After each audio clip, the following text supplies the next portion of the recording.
This episode of the We Like Shooting Show is brought to you by Faxon Firearms, Swampfox Optics, Black Rhino Concealment, Second Call Defense, Bowers Group, Franklin Armory, and Brownells. Welcome to the We Like Shooting Show, episode 359. Tonight we're going to talk about shield arms, rangefinders, 3D printed gunpowder, Swampfox Optics, Trihawk, Mountain Man Medical, and more. Our panel tonight is Jerambe Pozderac from River's Edge Tactical. We have Nick Lynch by my side, Savage 1R checking in from Washington, the Machine Gun Moses, Aaron Krieger in Michigan. My name is Shawn Heron, and I want to welcome you all to the show. All right. Let's see. We got people already commenting that we're late. We were actually on time. I was just late because all y'all were commenting about it, so I didn't want to disappoint. Right? Yeah. Wizard is never late or early. He arrives precisely when he means to. That's right. Wait. I wish that We Like Shooting was a wizard. Okay, so someone said they were watching Dale versus Evil. Tucker and Dale versus Evil. It's a great show. Awesome one of the greatest. Yeah, one of my favorites, man. I really do love it. I want to rewatch it again. Hey, did you guys know that's a good movie? That's what we heard. I didn't want to be left out. I know. Have you seen it, Nick? I have a few times. Okay. It is wonderful. Before we get into everything here,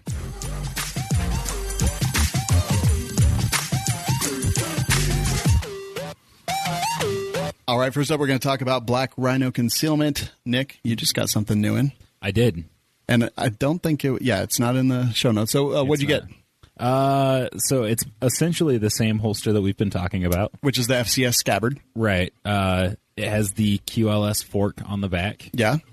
It is in multicam black, of course, which I don't believe is listed on their website. But I was amazing. like, hey, Gino, is this something you can make happen for me? And he was like, heck yes.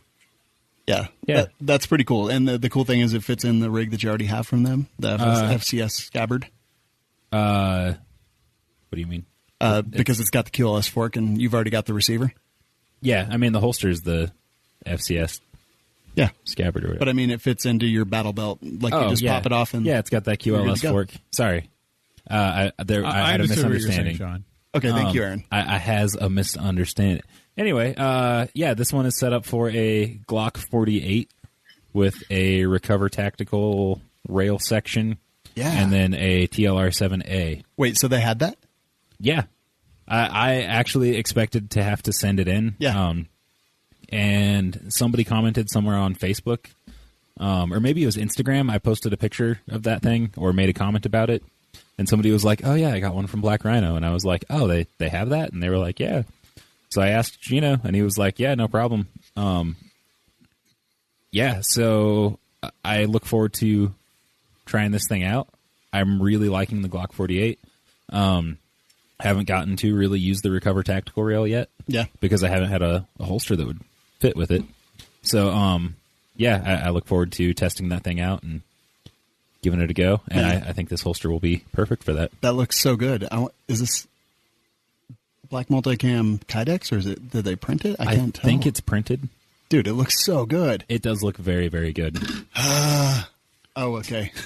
Okay, Ron, if you're listening, what I was talking to you about today, that pattern. No, Ron, don't do it. Because it matches this that I'm going to talk about later. You're always just trying to copy me. Oh, dude, Shawn. I am. I don't even try to deny it. I don't try to hide it.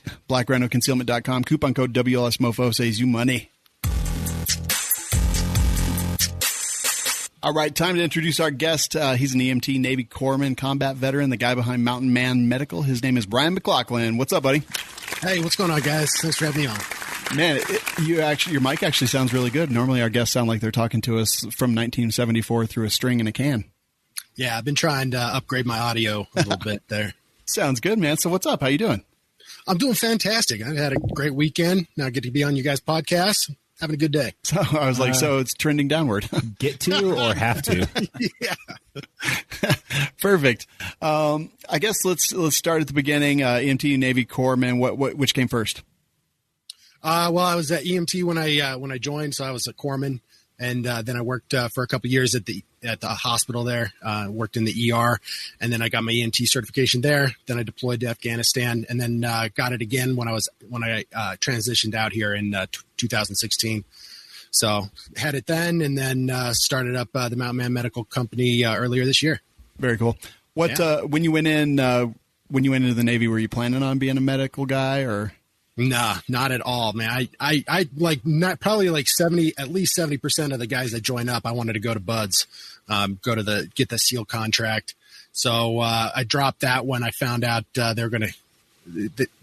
They basically they tell you, you're probably not going to see your loved ones again. And I was young and had a girl on the outside. I was planning on marrying, so I thought maybe I'll drop that. Maybe I could go join up with the Marine Corps. Maybe I'll still get to go blow some shit up. Yeah.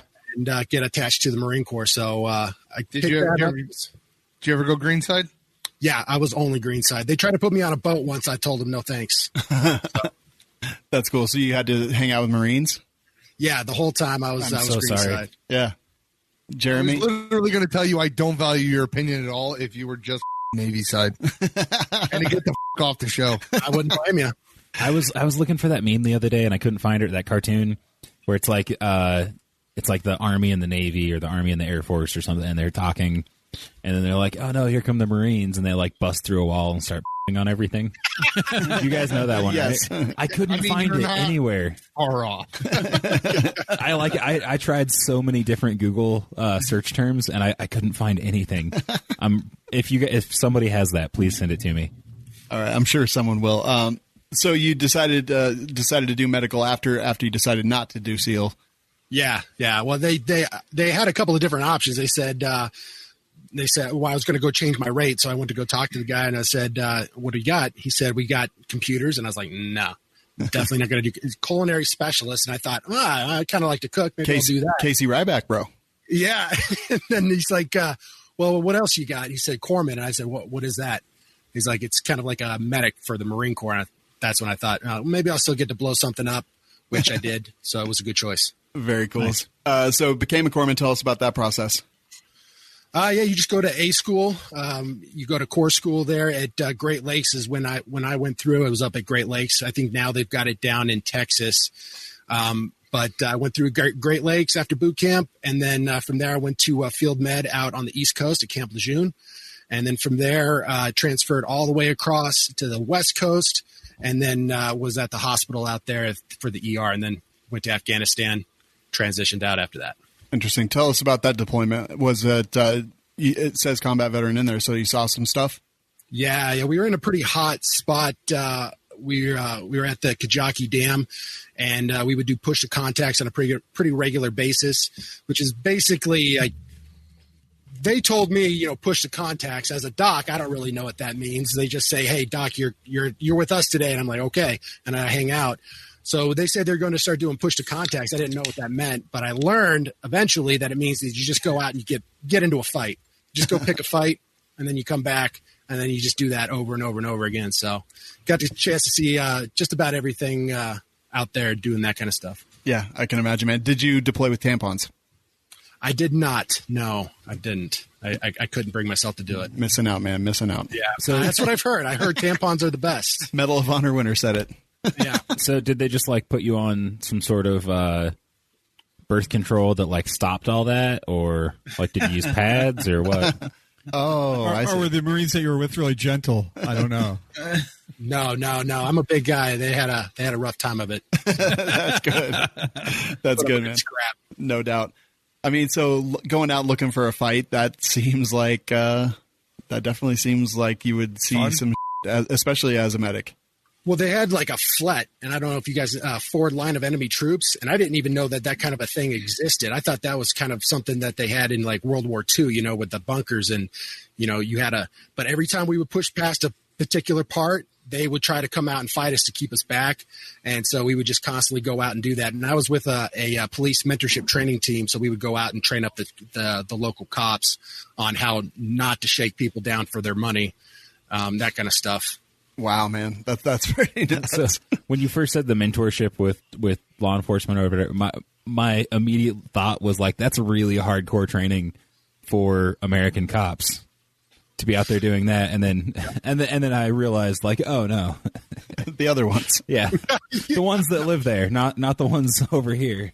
We had an LA cop on our team and a Las Vegas cop, so they were there doing their consulting and all that kind of stuff. It was pretty interesting. I had a good time. That's crazy. So as far as trauma and injuries and stuff like that. What are some interesting stories that you have from there? Yeah, well, we definitely had our share of IEDs. The part that we were at, we were located right there at the Kajaki Dam. And the only way to get there is to fly stuff in. They had tried to drive up the road to, bring in supplies and everything. But the engineers, they started sweeping the area and they found like 200 IEDs in 100 yards. So they're like, screw it, we're not going to do it. So they didn't even bother to try to like clear out the road or anything. They just flew everything into us. So we didn't have any of the MRAPs. All of our patrols were all dismounted patrols. Pushing into different stuff. So there was a lot of risk for the IEDs. So we hit those quite a bit. On a pretty regular basis, one of the local cars would hit one of the IEDs. And we had a couple of mass casualty events where some of the police trucks, they've got those little Ford Rangers, with dishkas and stuff on the back. Mm-hmm. And they would hit one of those every once in a while, and they bring them all to us, and then we'd have to treat them. And we didn't have that many corpsmen in the area. I think we had like 4 corpsmen for the entire FOB. But so we had to deal with that quite a bit. Occasionally, we had one guy, one of our sergeants, got a Silver Star for.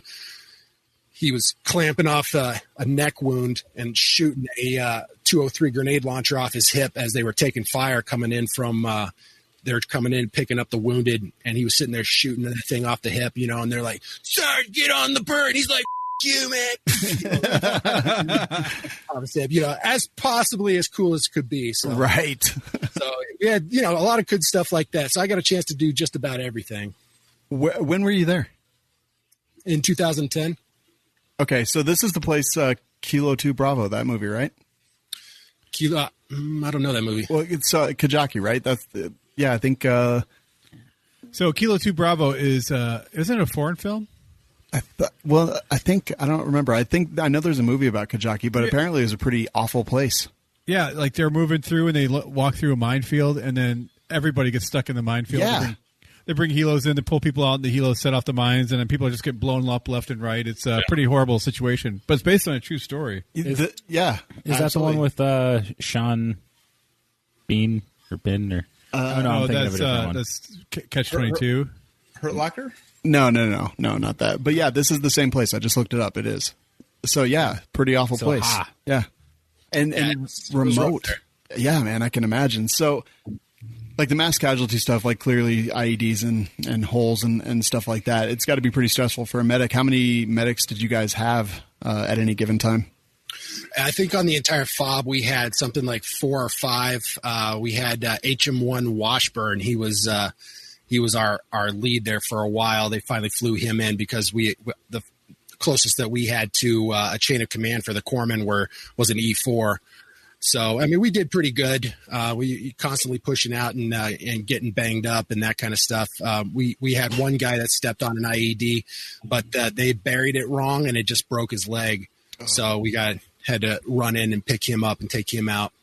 So usually, for the most part, we had one per fire team whenever they would go out. So if they didn't have enough corpsmen, then you just got off of a patrol. You had to go back on to the next one. So. Just kind of depend on what was going on. Man, how long were you over there? Total was 7 months. That's a long time to be in a place like that, man. Yeah. It was interesting. It definitely showed me a lot about life and taught me a lot about myself and other people. And it was rough, but I don't think I'd have traded it for anything. Yeah, I totally understand. Yeah, so the movie Kilo 2 Bravo, it is on Netflix. This is the one I'm thinking of, and it is it's about British paratroopers. It came out in 2014, but it was probably right around the time you were in. Yeah, well, we took over from the Brits, so that might have been the guys that we took over from because they had a detachment of British commandos that we took over from, and so they were transitioning out, and the Marine Corps was transitioning in, and I was attached to a artillery unit. So they were trying to get the 155s in there, and they were, but they had to fly them in. So we were just running mortars, and the British were teaching all the Marines how to fire off the mortars and all that stuff. Dang. And I was thinking of Bravo 20, yeah, which is okay. Shawn being during the Gulf War. 1999.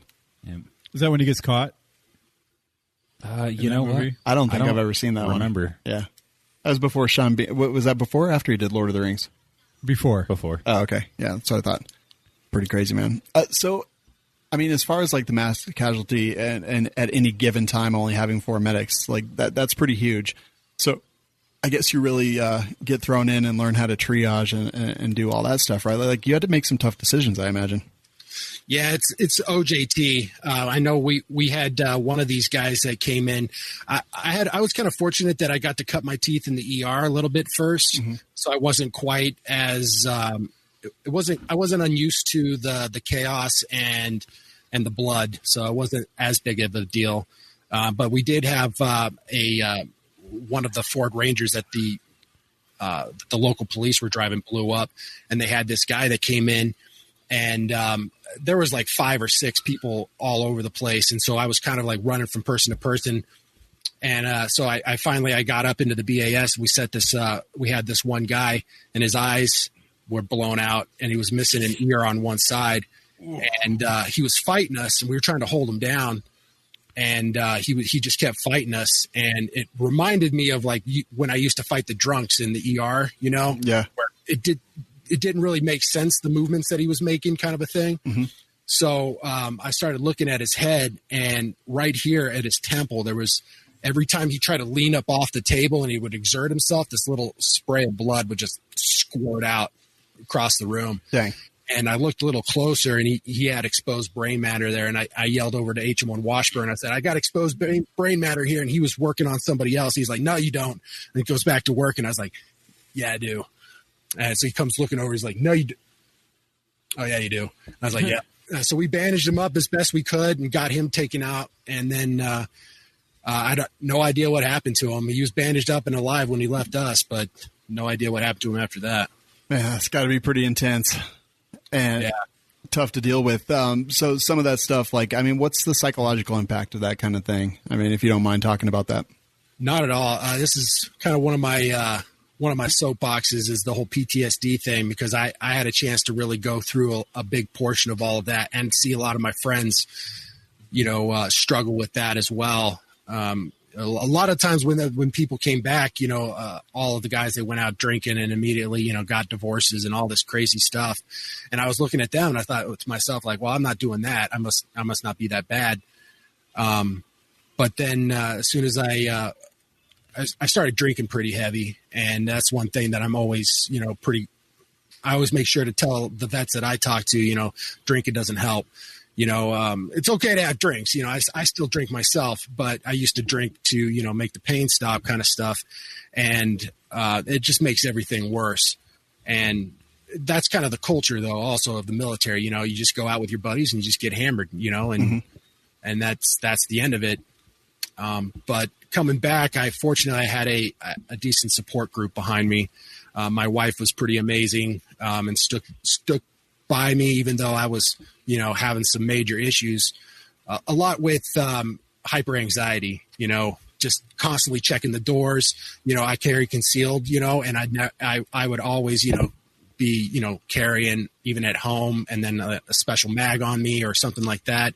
Always really worried about everybody around me, and I always felt like there was always a threat around, even if I was just at the grocery store.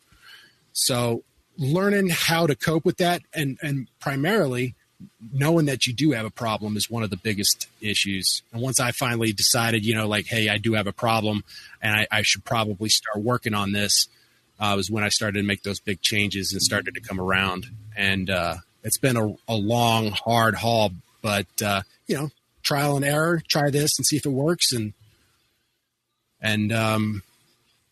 do it for someone that you love. That's what helped me out a lot. Not everybody has that support system. You got to go out and find it sometimes. They got a lot of good veteran organizations out there that can help you out, like the VFW and the American Legion and stuff like that. And there's just so many companies that are trying to help out with the veteran community and offering just these free programs where you can go up and just hang out with other veterans and just kind of, unload some of this crap that's just been weighing you down. Yeah, I can imagine. I mean, that epiphany that you have where you're like, oh man, I've got a problem. I need to figure that out. I think that's the hardest part for most people to get over, right? Because it's a little bit of a, you're admitting that you're not invincible. Yeah, that you're not invincible, and like just admitting that you're not as perfect as our outward appearances always want us to be, right? Absolutely. Like everybody seems to think that they're alone in this whole fight, and I've when I got out of the military, I started working for a veteran service organization called AMVETS, and I was helping put in disability claims for other veterans. And so I would have all of these other vets that would come into my office, and we would just start swapping our war stories. And what I finally realized is that they were dealing with the same exact stuff as me. We had completely different experiences, but ultimately, the whole PTSD problem was affecting us almost exactly the same. And it was across the board for everybody. And everybody thinks that no one else really understands what they're going through. And we might not understand the exact event, but beyond that, the hypervigilance and the anger issues and the attachment issues, it's all the same. Yeah, I definitely can see that. So you definitely had a pretty hectic deployment and got back, transitioned out, and then what? I puttered around a little bit, trying to figure out what to do with myself. I started going to school. I'm pretty close to getting my bachelor's degree in creative writing. Oh, wow. Congrats. Thank you. Yeah, I'm going to CU Denver and trying to work on that. And I got a wife and 3 kids, so I'm juggling that, doing the whole business and going to school. That's a degree. Creative writing, yes. Creative writing, yeah. That's a degree, creative writing. Yeah. Yes. This is why I'm not going to send my children to college. It's pretty hoity-toity, too. You got all the literature buffs in there that correct everything. Could you be any more bougie? No, see, he's the guy we want creative writing, not the people who like. Yeah, we don't need a degree in it. Just be creative and write stuff. Well, you have to have proper English if you're going to write a book. Just saying. Really? I can name about 4 that could barely speak and have written books. Well, Brian, what value do you see getting your degree? How well does those books sell? Brian, what do you see the value of the degree? For me, like what I learned is how to learn. Like I love the whole aspect of getting into stuff, and what I liked about college is that you're forced to go and take all these different classes that you normally wouldn't take, like biology. Like I probably wouldn't try to take a biology class and learn about plants and the structure of plants. But then once I did, I started to kind of like look around me more and pay attention to the types of plants I was actually looking at. And it just kind of helped me to see my world a little more differently with the education aspect. To get introduced to a lot of different ideas help kind of maintain a much better outlook on life for me personally, I guess. Yeah, no, I can definitely see that. What do you plan on doing with that degree ultimately? I'd like to write a book if I could. That's my ultimate goal. I like doing this mountain man medical kind of thing, but I really enjoy the writing. I enjoy the fictional writing fiction and that kind of stuff. So I do that on my off time, just personally. And the creative writing was just something for me to kind of fill a kind of a gap, kind of something for me to pursue and get a degree in and maybe pursue professionally someday. Hell yeah, man. That's awesome. So tell us about Mountain Man Medical. Where'd it come from? What is it? What do you do? So it's a sister company. It's owned by concealedcarry.com. So Jacob Paulson was asking me, he said, hey, I was writing for them for about 2 years, I think. Nice. Writing articles for them, DGU and different like tactics and some medicine types of stuff. So he asked if I didn't want to put together a trauma kit for the company. And I said, yeah. So we wound up setting up this whole new company based on my experiences and some of the things that I think should go into it. And so at the beginning of the year, we launched it, and we've got a training program out there that's for free on the Mountain Man website. So just trying to get as much good training into other people's hands as possible. My whole point for this company is trying to help as many people as we can. I like that our kits are very cheap. I want to almost say cheap, but they got quality products, but they're very inexpensive versus cheap. Inexpensive versus cheap. Yeah. Now we got good stuff like Quick Clot, North American Rescue, and stuff like that, and quality stuff. But I wanted to make sure that we could try to get it in as many hands as possible, kind of like the Stop the Bleed program that the government's got going out, trying to get as much training out there to everybody. Yeah, for sure. So this is the Yellowstone medical kit that I'm holding in my hands here. Yeah, so like the Quick Clot, the bleeding control dressing, as opposed to the combat gauze, which I really actually think that this is good because what is this, $12 as compared to $45 right for the combat gauze. So I really like that. Yeah, so this is the Yellowstone kit that I've got right here, and it's actually super compact and pretty nice. Comes with a cat and a SWAT tee, a couple pairs of gloves, shears, the Sharpie, the NARA mini responder bandage, a couple rolls of gauze, the Coban, which is definitely a good thing. Is it Coban 19? No, it's the elastic bandage for self-closure with vet tape style stuff. Good. I love that stuff. And then the Hyphen compact chest seals. It is a good kit. Got it right here. And how are those selling for you guys? Wow, like crazy. They're doing pretty good. Very cool. They're a good price point, and they got good stuff in them, so they're doing pretty good. They do. I definitely like it. What, Nick? Nothing. Oh. Just looking at the pouch. Oh. Shawn and I have been having a lot of discussions about medical pouches. A lot of pouches. So many pouches. It is tough to find like pouches that kind of meet all the needs. So for me recently, I was looking for one. Nick, his main criteria for a pouch is black multicam. Well, yeah. Well, that's not the main like I'll settle for gray or black, but I would like black multicam. That's what I'm looking for. But yeah, there's so many pouches out on the market, and like I want one that I can put on a backpack. I want one that I can put on a battle belt. Like that's definitely. And there's so many options out there. How did you guys decide which one you wanted to use? Well, we wanted to start with the basic needs, something that would kind of be for just about everybody that's out there. So this is just like your straightforward trauma kit. Like, a lot of people have fire extinguishers, but nobody even thinks about medical kits, and there's a good chance that you could use it. People die all the time from bleeding out. And so just having a couple of those around, like one in your car, one in your house, and one in your garage, that kind of stuff is always nice. Definitely. What do you think about, like, I mean, I've seen a huge not resurgence, but a huge increase in people being interested in medical stuff. And would you agree? Absolutely. I think it's because of podcasts like yours. There's a lot of people out there who know better, and they're just sharing those ideas, and they're saying, hey, you carry a gun, how much more likely are you going to use a medical kit, And I think you should have equipment to make holes and to patch holes. So having both of those is a good deal. Definitely agree. If I'm going to put holes in somebody, I'm probably not going to want to patch them up. You might have to patch them on yourself, though. True. Oh, okay. All right. There you go. We've seen you shoot. Said the coward. Yeah, right. Oh, geez. I'm a coward, guys. Well, we're going to get to that later. We should make a shirt for Savage that's like black or something, and then it just has a yellow on the front. And on the black back. No, because he's yellow bellied. Yeah, no, I get it. Yeah. How about yellow? It should say coward somewhere. People are not smart enough to understand. Make it subtle. No, people don't understand. People. I mean, we make jokes for us, guys. That is true. How much is the Yellowstone kit? The Yellowstone starts at $84, $85. Okay, cool. You can upgrade it if you want to. And if you add in the cat, then it comes up to $112.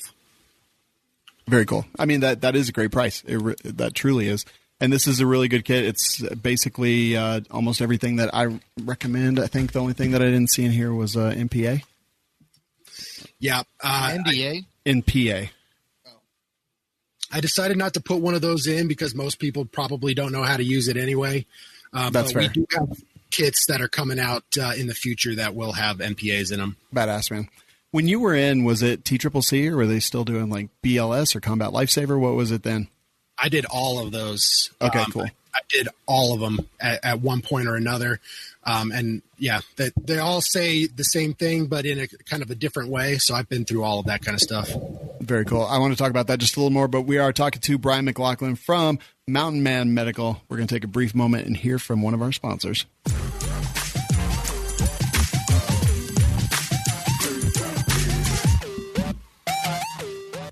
And that is going to be Bowers Group. I'm going to throw them up here at the front just because we love Tom and we miss Tom.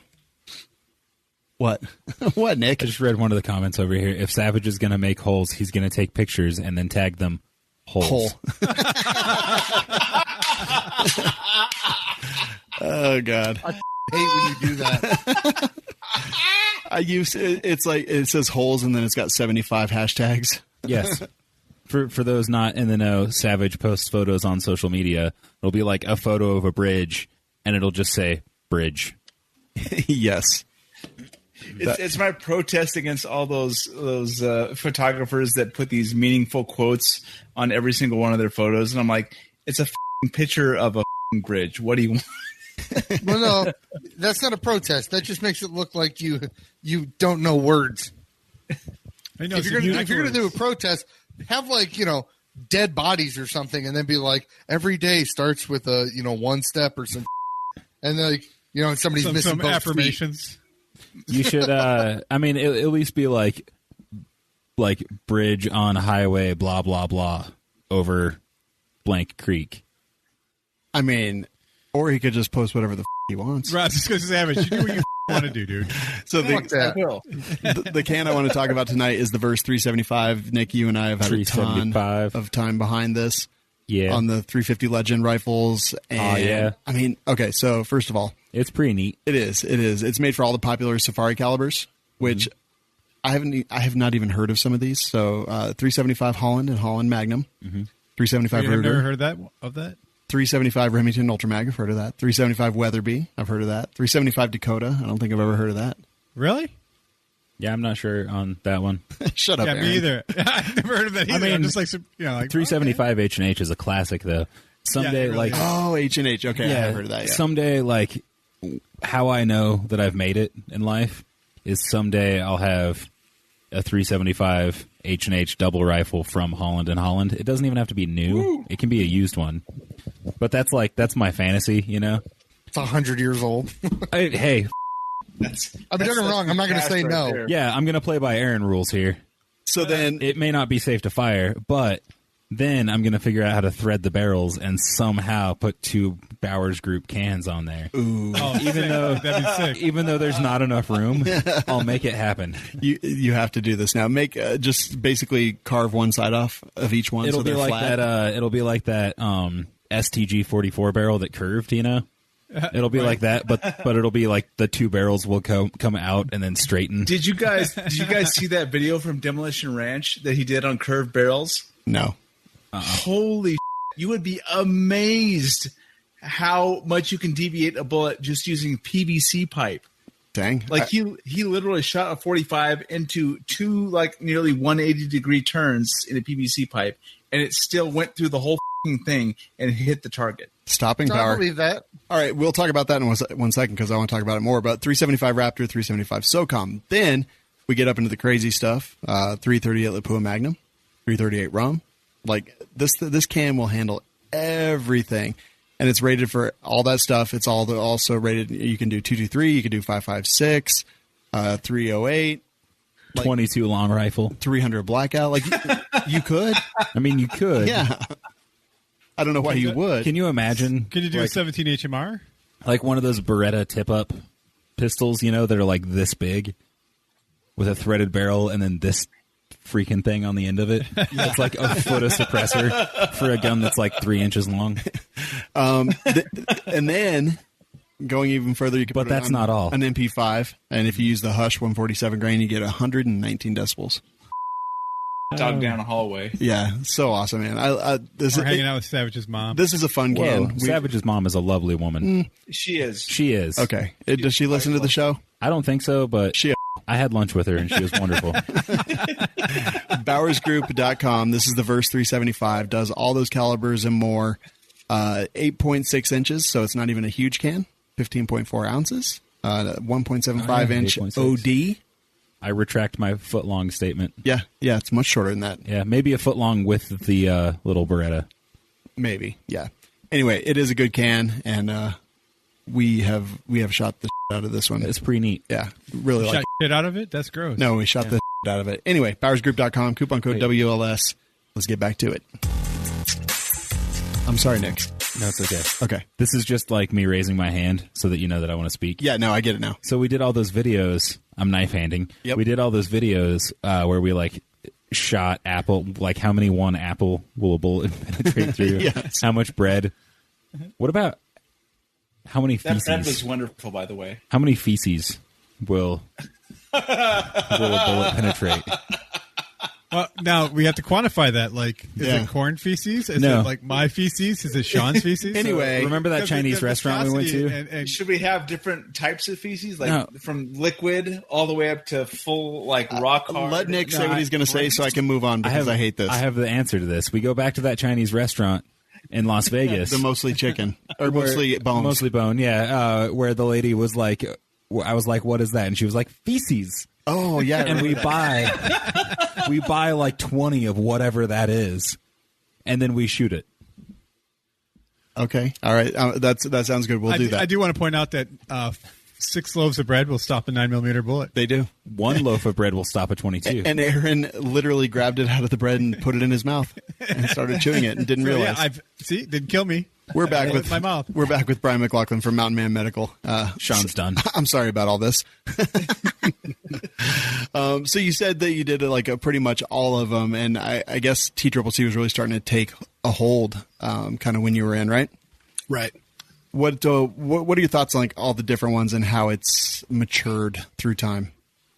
Well, I think it's a lot like the medical world. There's constantly studies being done, and they're changing things up all the time.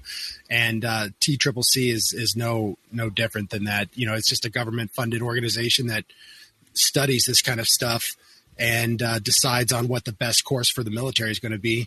And so that changes over time, you know, and I know that they've just added a new string of approved tourniquets to their list, which, you know, I've run into, you know, doing this business, you run into all of these people that are trying to sell the latest and greatest and their version of the cat tourniquet, trying to get a corner on that market. But the cat tourniquet's just got such a leg up. It's been around for so long, and it's just been so useful that, you know, they've got that corner easy. Yeah. So, but the TCCC, they're constantly changing stuff up.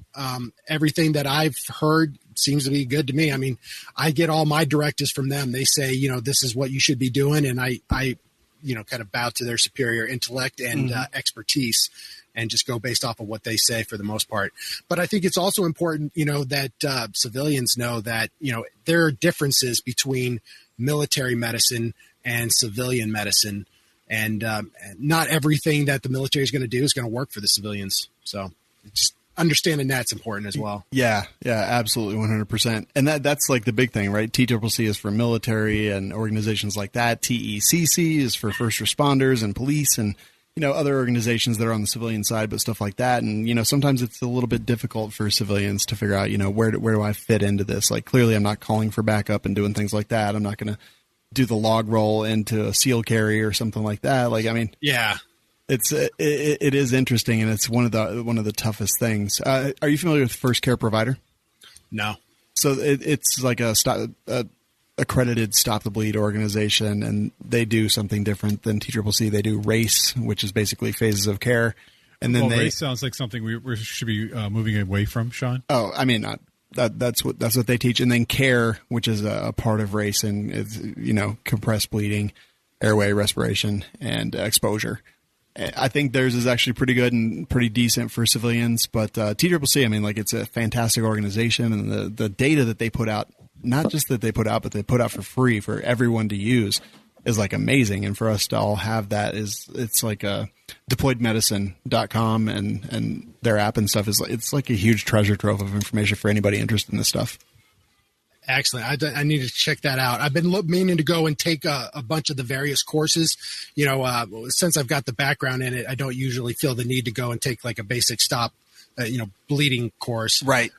But it would be good for me to go and see what other people are teaching and that kind of stuff. And I've been meaning to do that.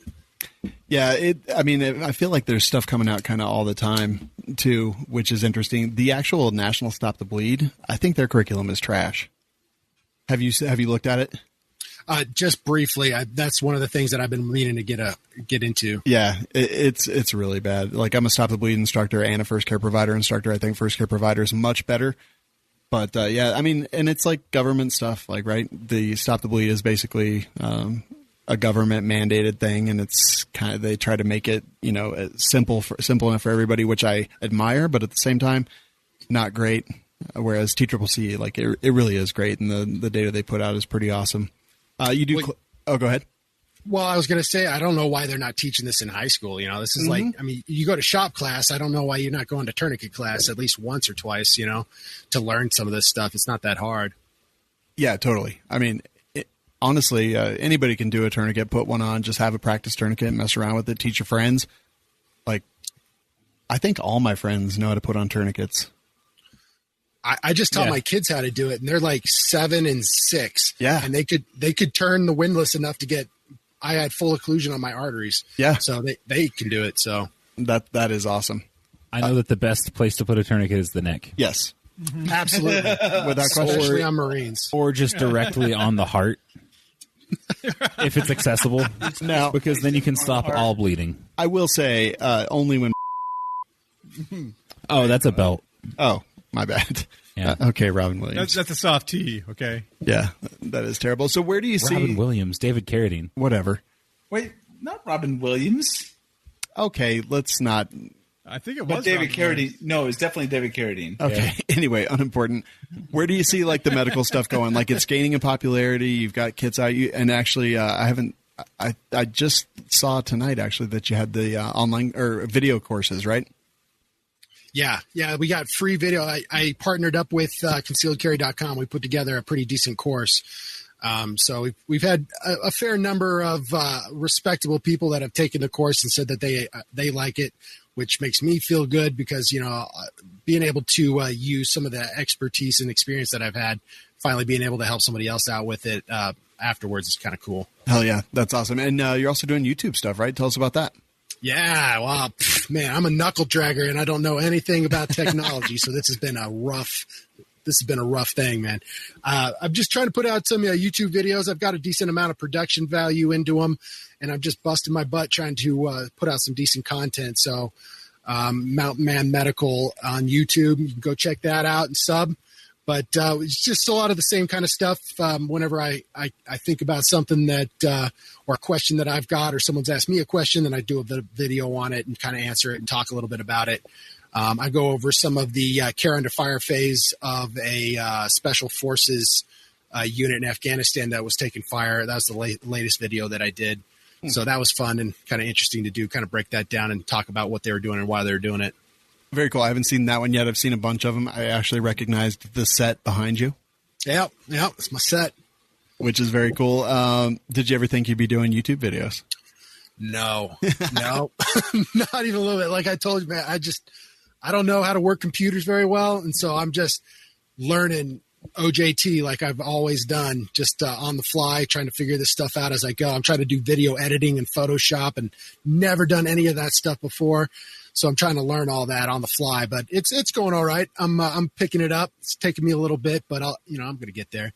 So, but once we launched this company, I switched over from writing for concealedcarry.com to doing all the media for Mountain Man Medical. So doing some of the social media and then the blog and that kind of stuff. Very cool. Where do you see it going? Like what's your main goal with all this? You mentioned already helping people and kind of getting people the knowledge they need, but anything outside that? I think no, I don't think so. I mean, since it's not my company, I'm just kind of the face of it. Mm-hmm. All I care about is just helping people. As a medic, getting a chance to help out my Marines and that kind of stuff. Kind of, I don't know. It's just something that just feels good to do, and being able to share that a little bit and get those resources into the hands feels good to me. I'm not going to make $1 million off of this. It's just something that I'm doing for now, and I'm having a good time with it and getting a lot of really good experience. Yeah, I love that, man. I think the more medical that is out there, the better. It is such an important thing. Like, people spend so much time, like even in chat, I'm seeing like, battle belts and things like that. I'm like, well, how many tourniquets do you have? It's just such an important thing. Like the chances of us being in a, self-defense situation as gun owners and having to use our firearms against another human being are astronomical, and that we won't have to do it. But the fact that, I personally have seen many different medical emergencies that I've had to be a part of, and we're just so much more likely to have that stuff. So if we could get people to spend as much money on tourniquets and training to use those and things like that, I think, the more the better. See, yeah, Shawn, it's not that hard either. Like, you can teach anybody this stuff so quick. It's just so basic. Anybody can learn it real quick. You say this, but I saw a post somewhere recently where someone had posted a picture of some of their gear, and they had a bunch of like really expensive Gucci stuff. Mm-hmm. And somebody left a comment that was along the lines of like, all of this expensive oh yeah, and not a single tourniquet. And the guy's response was like a bold assumption of you to think that I want to survive or something like that. Okay, I did not know where that was going, but it surprised and shocked and humored me. It got a good chortle from me when I read it. I totally agree. Brian, where can everyone find the Mountain Man Medical and the YouTube and all that stuff? Yep, just Mountain Man Medical. Just type it in any search engine, and you should get it to pop up. Mountain Man Medical on YouTube, and then mountainmanmedical.com. We got a blog and training, free training, and medical kits. Hell yeah, man. And that has everything like the medical kits and all that good stuff. So yeah, definitely go check that out. Social media too? Absolutely. Yeah, we're on Facebook. We don't have any Instagram yet, but you can find us on Facebook. All right, badass. You're going to stick around for a bit, right? Absolutely. Awesome. All right, so go check them out, mountainmanmedical.com. And Aaron. Yes, sir. How are you? Ellen. I'm doing super well, thank you. How are you? Have you ever noticed I go to you when I'm like trying to figure out where we're going next? It's fine. I can handle every it. show. We can start addressing some of the comments that I've been seeing a lot of tonight. Okay, go ahead. What you got? Basically, my response to most of them are, go f*** yourselves. Lift your mic up just a little bit. We heard you. You don't need to repeat GFY. it. You don't need to repeat it. Okay. Yeah, sure. Because I feel like I need to. Wait, here was a good one. Okay, go ahead, Nick. Matt wants to know, Brian, can I use a rope and a long bolt as a tourniquet? I wouldn't recommend it. Assuming that's a serious question. I am not sure. I mean, it gives you mechanical advantage, but the rope is unfortunately going to be probably a little bit too narrow and probably pretty dangerous. Maybe stretchy. I agree with that. Wait, what if the rope is a bungee cord? Even worse. What if it's two ropes? Wait, are you asking if you should use a rat's? No, but I guess that's kind of where I went unintentionally. This is Gear Chat brought to you by Faxon Firearms. I was just looking through their email today, and it looks like their handguards are back in stock. They've got some pistol barrels in stock. They've got some rifle barrels in stock. It looks like things are getting just a little bit better, and I think, man, it is such a tough time in the firearms industry. Yeah. Like, we had to use Winchester ammunition, like our life. By tough times, you mean like excellent sales. Yes. Everybody's doing really well. Except the consumers who can't find what they need. Exactly. But Faxon is getting stuff in all the time. And the handguards are actually awesome. I've got one on a couple of my long-distance rifles. They're big and beefy. They're pretty rad. Yeah. Everything you need, nothing you don't. Exactly. But you can save 10% on everything that you buy from Faxon, whether it's the pencil barrel, whether it's the fluted barrels, the handguards. Oh, the integral barrels. Those are badass. They've got the 9mm now, which has the muzzle device built in, and then the gas box just slides right over them because they're those tiny little ones that they made a while back. Very cool. So yeah, anyway, faxonfirearms.com, coupon code WLS10, saves you money all day, every day. Aaron, what's your product? Tonight, I'm going to talk about LaserWorks LE-032 Riflescope Mate Rangefinder 700M. The words just keep going on and on. Dude, I was like, and the funny thing is you shortened that from the description on the website you linked to. Right. Tactical outdoor hunting, shooting, rangefinder, archery, crossbow sight, target, scope. Jesus Christ. So it's a rangefinder that attaches to a optic. So it goes out to 700 meters, which is pretty good considering. rangefinders who will usually go out to 800, 900. They go out to like 1,200 now, depending on how much you're willing to spend. But this one, in the pictures, it shows it actually mounted onto a rifle scope, not a crossbow scope. So I'm assuming it's just too much recoil might damage it. But otherwise, it might be a good idea to have a little rangefinder built right into your optic, or on top of your optic if you can't afford one of the $7,000 ones. Okay, but hold on. Let me share my screen real quick. Wait, why when I click on the link does it go to Mountain Man Medical? Oh, maybe because I just that up. Hold on. Thanks, Shawn. Good Sorry. No offense, but I already looked at your website, Brian. Okay, look at the screen. It's on there now. Now I'm trying to look at this. I'll fix it in just a quick second. All right. It's a big piece of kit there. Yeah, so it doesn't have you can't look through it. So right, but if you look at on the back of it, there's a little readout, little LCD. It's like the thing that Silencer Co. came out with a few years back. Well, by a few years back, I mean like a decade ago. But it was too delicate, and they broke and got wet and broke, and no one really bought them because they were like $1,200. And well, this one's under $200. Yeah, and this one. There's a picture of it covered in I think in the video it shows it in the rain, so it's weather resistant now. Is it though? I mean, here's the thing: if Silencer Co. couldn't do it at like $1,200, I'm suspicious of the one that's like $200. Yeah, but how many years has it been since then? I mean, technology. It's been a while. A lot cheaper as time goes by. But no one has come out with anything that is comparable, that is from a reputable company. Until now. Wait, are you trying to tell me that LaserWorks is not a reputable company?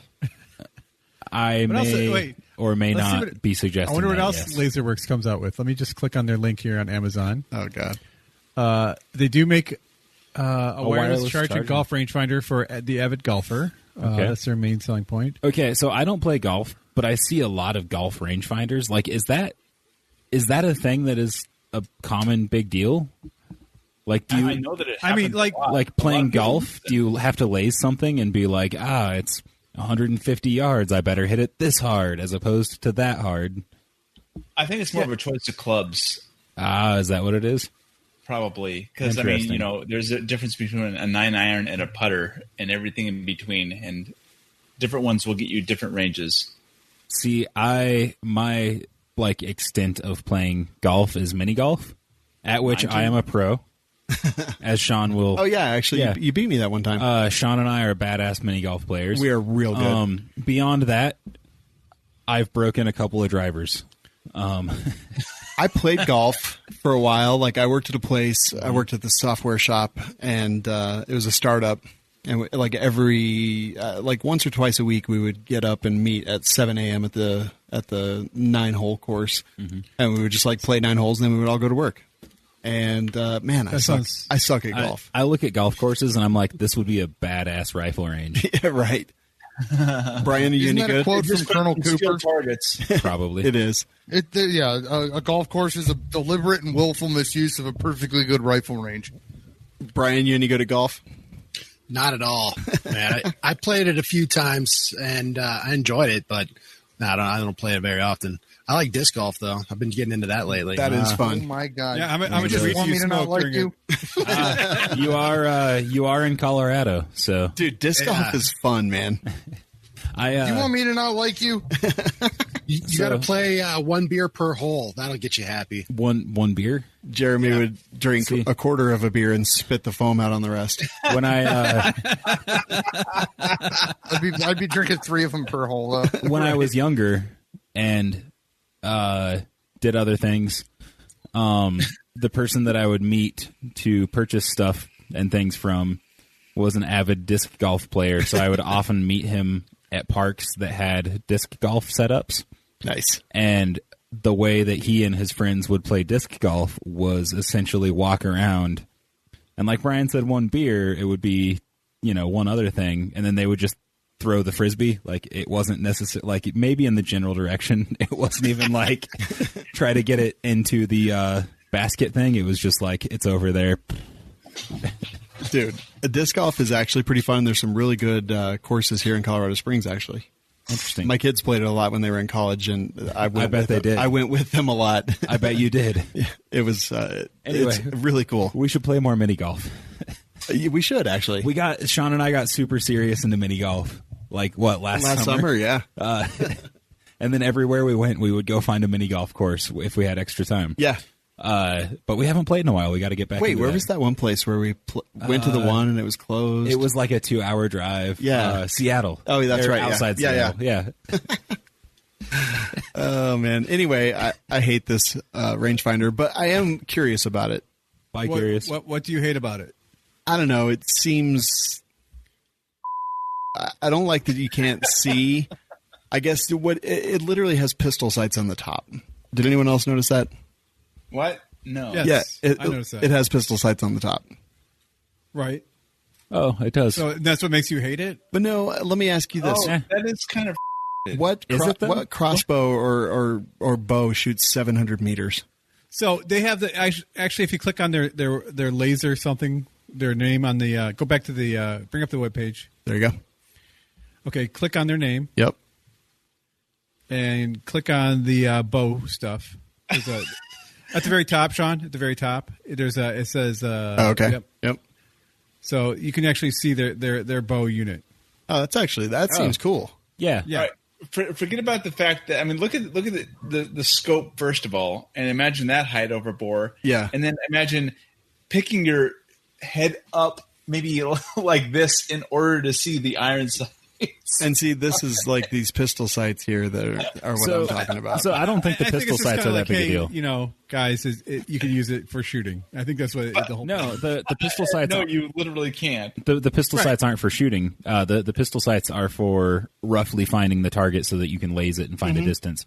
It's actually pretty common in long range shooting to have like a red dot mounted on a spotting scope or something, and then sight it in roughly so that you can look through the red dot, more or less line it up. Same thing with like telescopes with astronomy.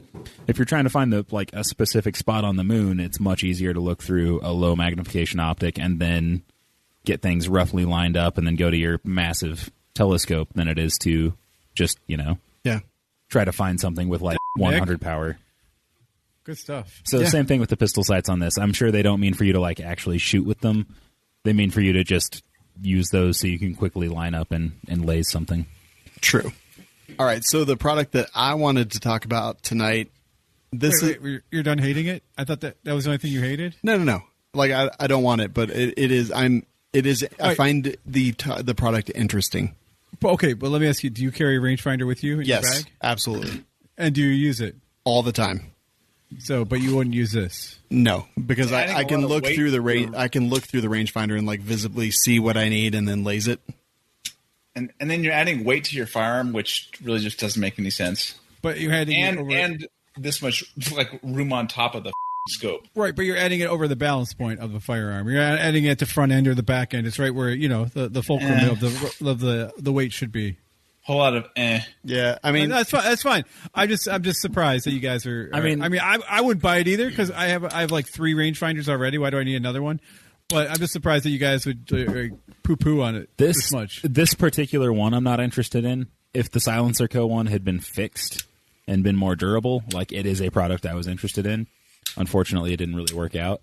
And I mean, to go after the weight thing, like this isn't going to be on a hunting rifle. This isn't going to be on like a carbine that you're going to run around and shoot stuff real quick with. This is going to be on like an 18-pound long-range precision rifle that you're going to, lay down and set up and flip out bipod legs or shoot off of a rest. But I don't see them putting a $200 cheap-ass Chinese late. No. Yeah. That's why I said not this particular one. Okay, but the concept is not a bad idea. And there are other products out there that do similar stuff. They're just much more expensive. There you go. I mean, like I find it interesting, Aaron. I've never seen one like this. I feel like the ones that we already have are maybe a little bit more appropriate. I'm not on it. No, I'm not, dude. I'm not hating you for your opinion. Yeah. I'm just curious to where your opinion was. By curious. Yeah, there it is. Where your opinion was coming from. That's all. I feel like there's options that work better that exist. Okay. Dustin says that you should get one, Aaron, and test it out dry fire it on a crossbow. If it survives, then it should be good to go. Yes, I agree. All right, so my product tonight is not available, but I just got it in today, and I'm actually pretty stoked about it. Let me see. Oh, he actually sent you one? Yeah. Well, okay, but this is a long slide for a 6-hour P365. So it's basically just a little bit longer than a P365 XL, and it's on an actual P365 frame. Hot. Yeah, it is hot. They painted a black multicam for me. I've actually got the Swampfox optics Sentinel on top of it. Like, are you kidding me right now? This thing is so baller. And it is. It's almost a full inch longer than the regular slide for the P365, for anyone who's watching. So with the P365 XL, can you take those mags, put a spacer on them, and put them in a normal 365? That I don't know, but you can get 15-round mags for the 365. So if you can put like some sort of spacer on the XL mags to keep them from over-inserting or whatever, then you kind of have no reason to get an XL. I mean, unless you really want one. But no, I mean, like, honestly, at this point, so mine's back-ordered. I might cancel the back order. Yeah. Because this is kind of everything I wanted. It's actually got some really nice, aggressive cuts in the slide. It's got a window in the top of the slide to lighten it a little bit. Like, holy when I got it and put it on, I was like, yes, this is what I wanted. Now, the one problem is that you said it's a little longer than an XL. Either a little longer, or maybe just the tiniest bit shorter. So you probably will have to send it to Gino. Because nothing else like this exists. Already hit them up today, and I was like, what's the best way to get a holster for this? Because the slide is actually different geometry, so it's not going to fit in my normal concealed carry holster from Black Rhino Concealment. Yeah. Dude, do you keep farting? No. What is that smell? Why did I smell my microphone? I don't smell anything. Okay, I keep getting like these overpowering whiffs of something. And oh my God. I have not farted once. It smells like a fart. Do you think it's my lunch that's sitting in the bag out there, maybe? Does it smell like a fart? What'd you have for lunch? Farts? No. I had Wingstop. Wait, Dead does that still have cats food on in the it side of the highway. that you plan to eat? No. Okay. No. Never mind. No. It does smell garlicky. I got this in today, and I freaking love it. And I understand, like, it's not available. He said if they have enough interest, they might manufacture them. But since the 365 XL exists, that it's kind of not necessary. But I'm like, I don't know, because the frame is still the tiny 365. But now it's got this long slide on it, and it's got this optics cut. Because Lone Wolf doesn't have an entire industry remaking something that already makes. And Grey Ghost has 365 slides, but this is a long boy. And, man, I love it. Does it still fit in your holster? No. Which sucks. I'm gonna need to get new holsters. I'm gonna send it to Black just Rhino. get some Uncle Mike's, you'll be fine. No. he told me to call a boomer and borrow a leather holster. I was like, no. So yeah, I'm gonna send this out tomorrow to Black Rhino and get a holster made for it. But man, it is really nice. I kind of wish that they made them. It's a cool thing. And the fact that it fit that Sentinel on there, it looks perfectly, great. Yeah. And they didn't fall into the trap that a lot of people who modify or make custom slides fall into, which, in my opinion, is way overdoing it. Yeah. And then they just look like kind of busy and gaudy. It's something that I'm struggling with right now because I'm playing with some slide stuff, and I'm like, do this and this and this, and I'm like, no, that's too much. Get rid of this and this and this, and now it looks empty. So I mean, this looks sharp. Matt A asks, "What's the advantage of the long slide? Isn't the point of it to be compact?" You get a longer sight radius. A little more it's velocity. still compact, right? Like it's like the exact same grip size. So basically, the only part that changes is what goes down in the holster inside your pants. Yeah. So what I have found playing with the Glock 48 and the Glock 43 is that the longer barrel is not necessarily any harder to conceal. It's the grip, and sometimes the longer barrel actually helps because the longer barrel goes down further and can kind of help push the grip in towards your body, whereas a short barrel doesn't go down as far, and your grip end can poke out away from you a little more. So I would suspect that this will probably actually conceal better than with the standard slide. Plus, like you said, you're getting sight radius. Not that matters because you have a red dot. Yeah. And you're getting a little bit of extra velocity from that longer barrel. Plus, in my opinion, the proportions just look better. They do. And rule number one is that it's got to look cool. Yeah. So, and Matt A also says the Hellcat is still better. Dude, no, literally, it really is not. I actually, so we liked the Hellcat in our review. I shot it again the other day, and it gave me a blister on my finger, and I was like, "What the?" If Shawn didn't already have a 365, I would probably have one. Oh, see, I copy you all the time. You can copy me; it's fine. Yeah, but then I would have to buy one. Yeah, that's the problem. So, which one of you two is the big spoon? Me. Wait, they just touch tips face to face. We take turns. Well, we can't face to face because our bellies are too big. I get days that end with Y, and Shawn gets days that end with W. You got a do? But yeah, man, Shawn, shut up. Shut up. I know this joke. But yeah, I got this in today, and I texted him. I was like, "Wait, you said I can't talk about this, right?" And he's like, "No, you can talk about this one. It was the other one." What's the other one? I can't talk about it. No, you can. No, I can't. So yeah, I'm pretty into it. It is the long boy. He said if there was demand, they might consider it. And I gotta start demanding it. Yeah, demand it. Go out there, shield arms, and demand that they make it. It is baller AF. We're going to post a bunch of pictures before I send it off to Black Rhino Concealment for a holster, and it is cool as hell. And this is the XL Weapon Works frame that he did for me. That's a nice frame. Yeah, it is. I do really love it. I do really like that about the SIG stuff. While I don't necessarily like all of the SIG guns, same. I do like that the frames aren't a firearm, so you can just buy multiple frames or send them off and have them modified and not have to have an FFL to work on them or, worry about any of that. So the comment section has gotten very colorful. Homoerotic. That's exactly what I was going to say. I just didn't know if that was okay to say that word at this point. Okay, so Matthew Adams, he's talking about the Hellcat. And don't get me wrong, we like the Hellcat. We think it's a good option. You can say good and bad things about Springfield Armory, and a lot of people do. The Hellcat is fine. Like, I don't have any problems with it. We did notice the trigger lockup issue. We were one of the first people that noticed that and reported it to Springfield. They said it didn't exist.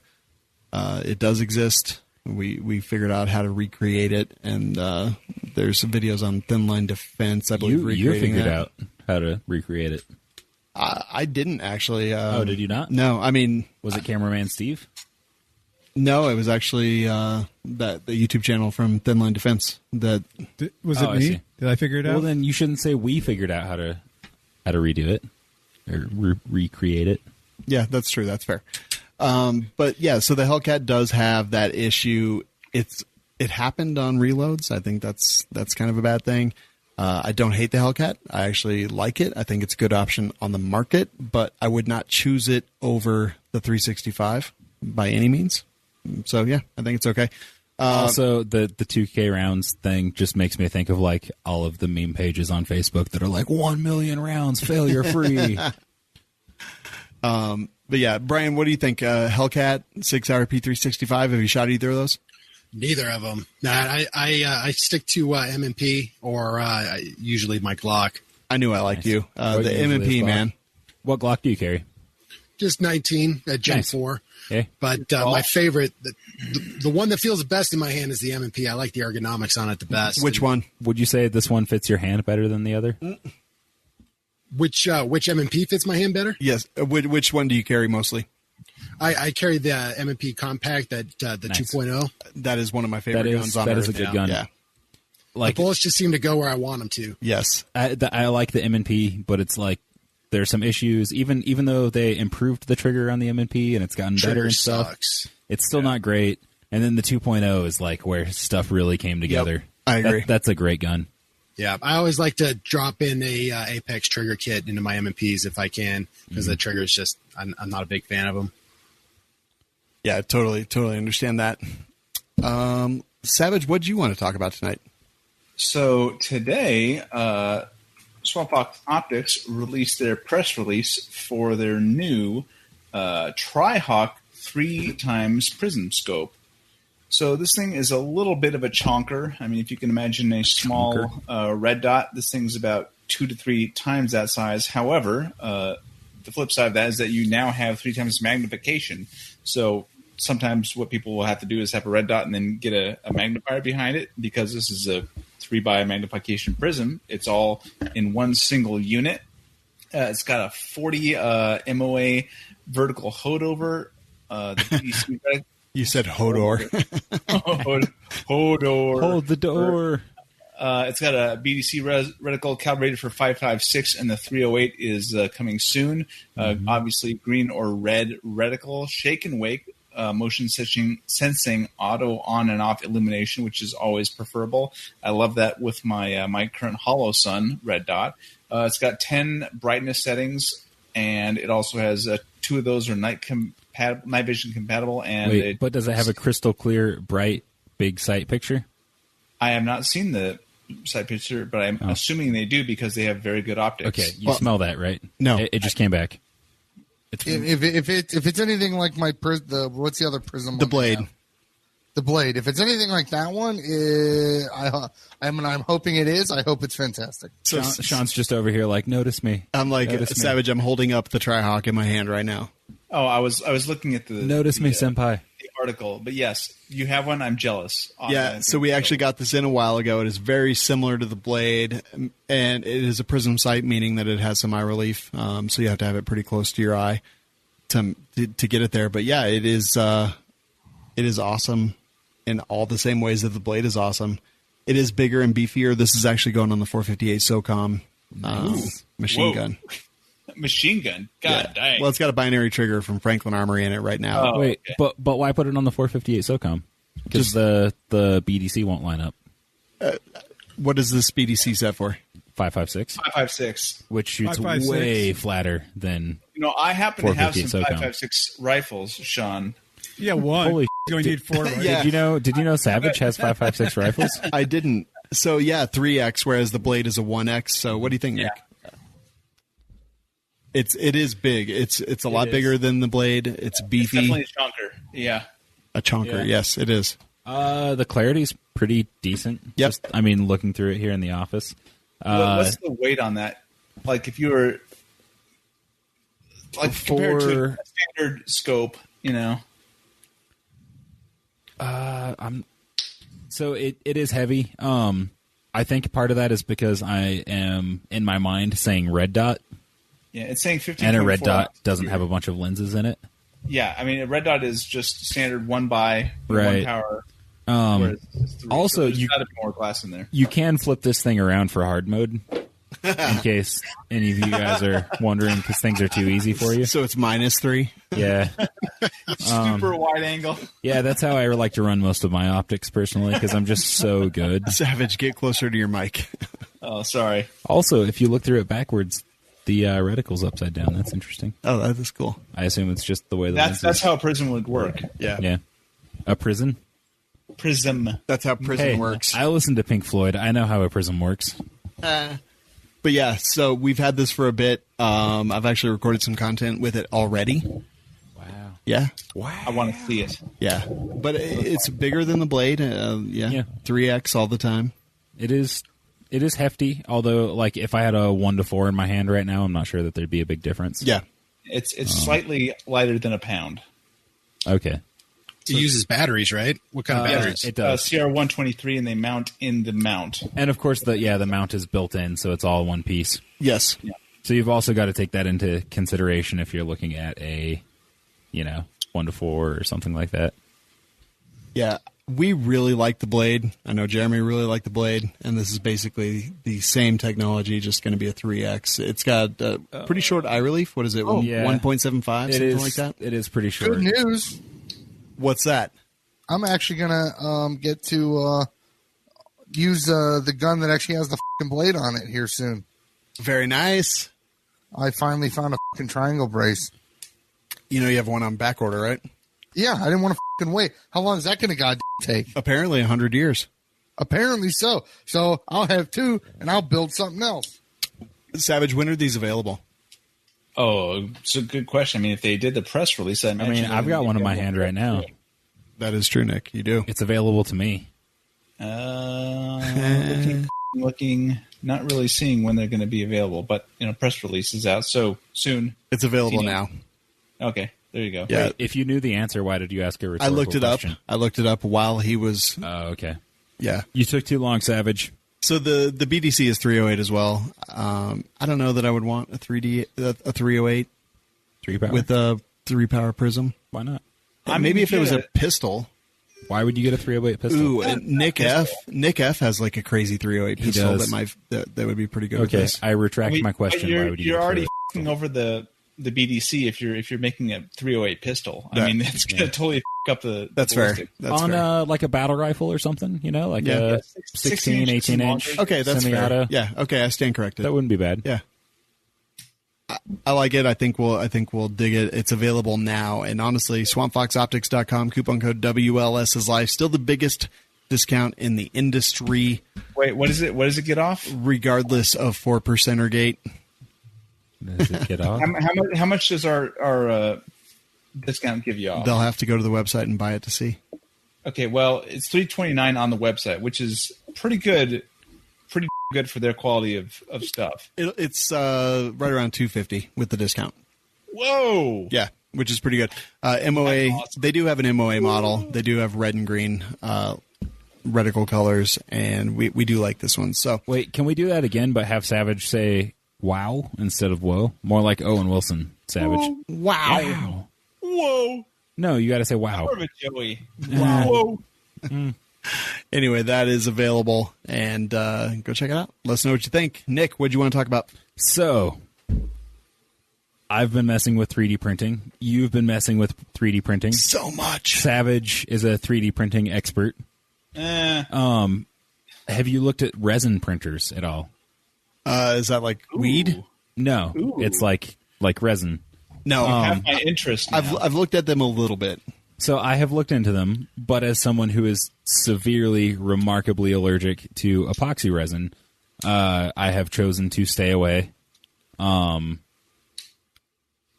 have spoken to some people who also have similar allergies who have resin printers, and they basically say that they have to use them in very well ventilated. I almost said illuminated.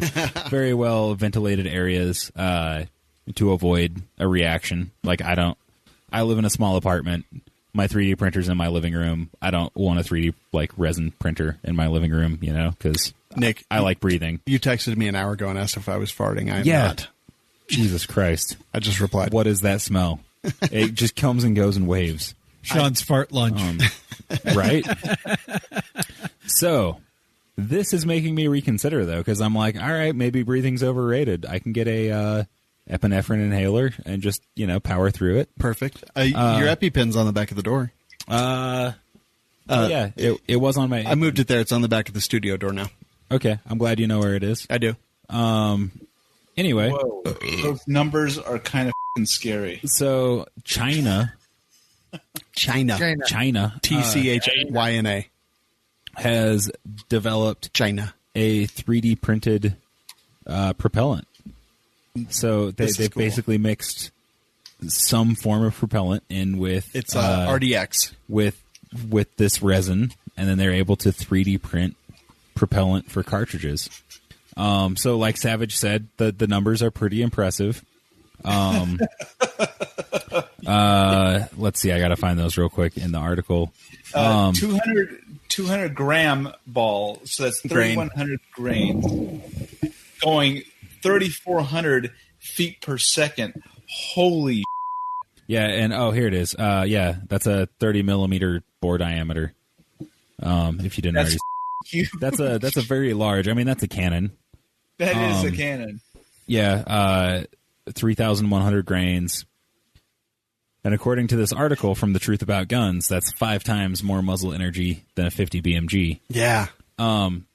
Yeah, so this is awesome. Like having a solid propellant block essentially that you put into the cartridge would be pretty cool. Yeah. Because then you don't have to worry about things like all of the propellant being, on one side or the other or whatever, or not getting an even burn, or like no matter how it's oriented or how much is in there, like it's always going to be the same.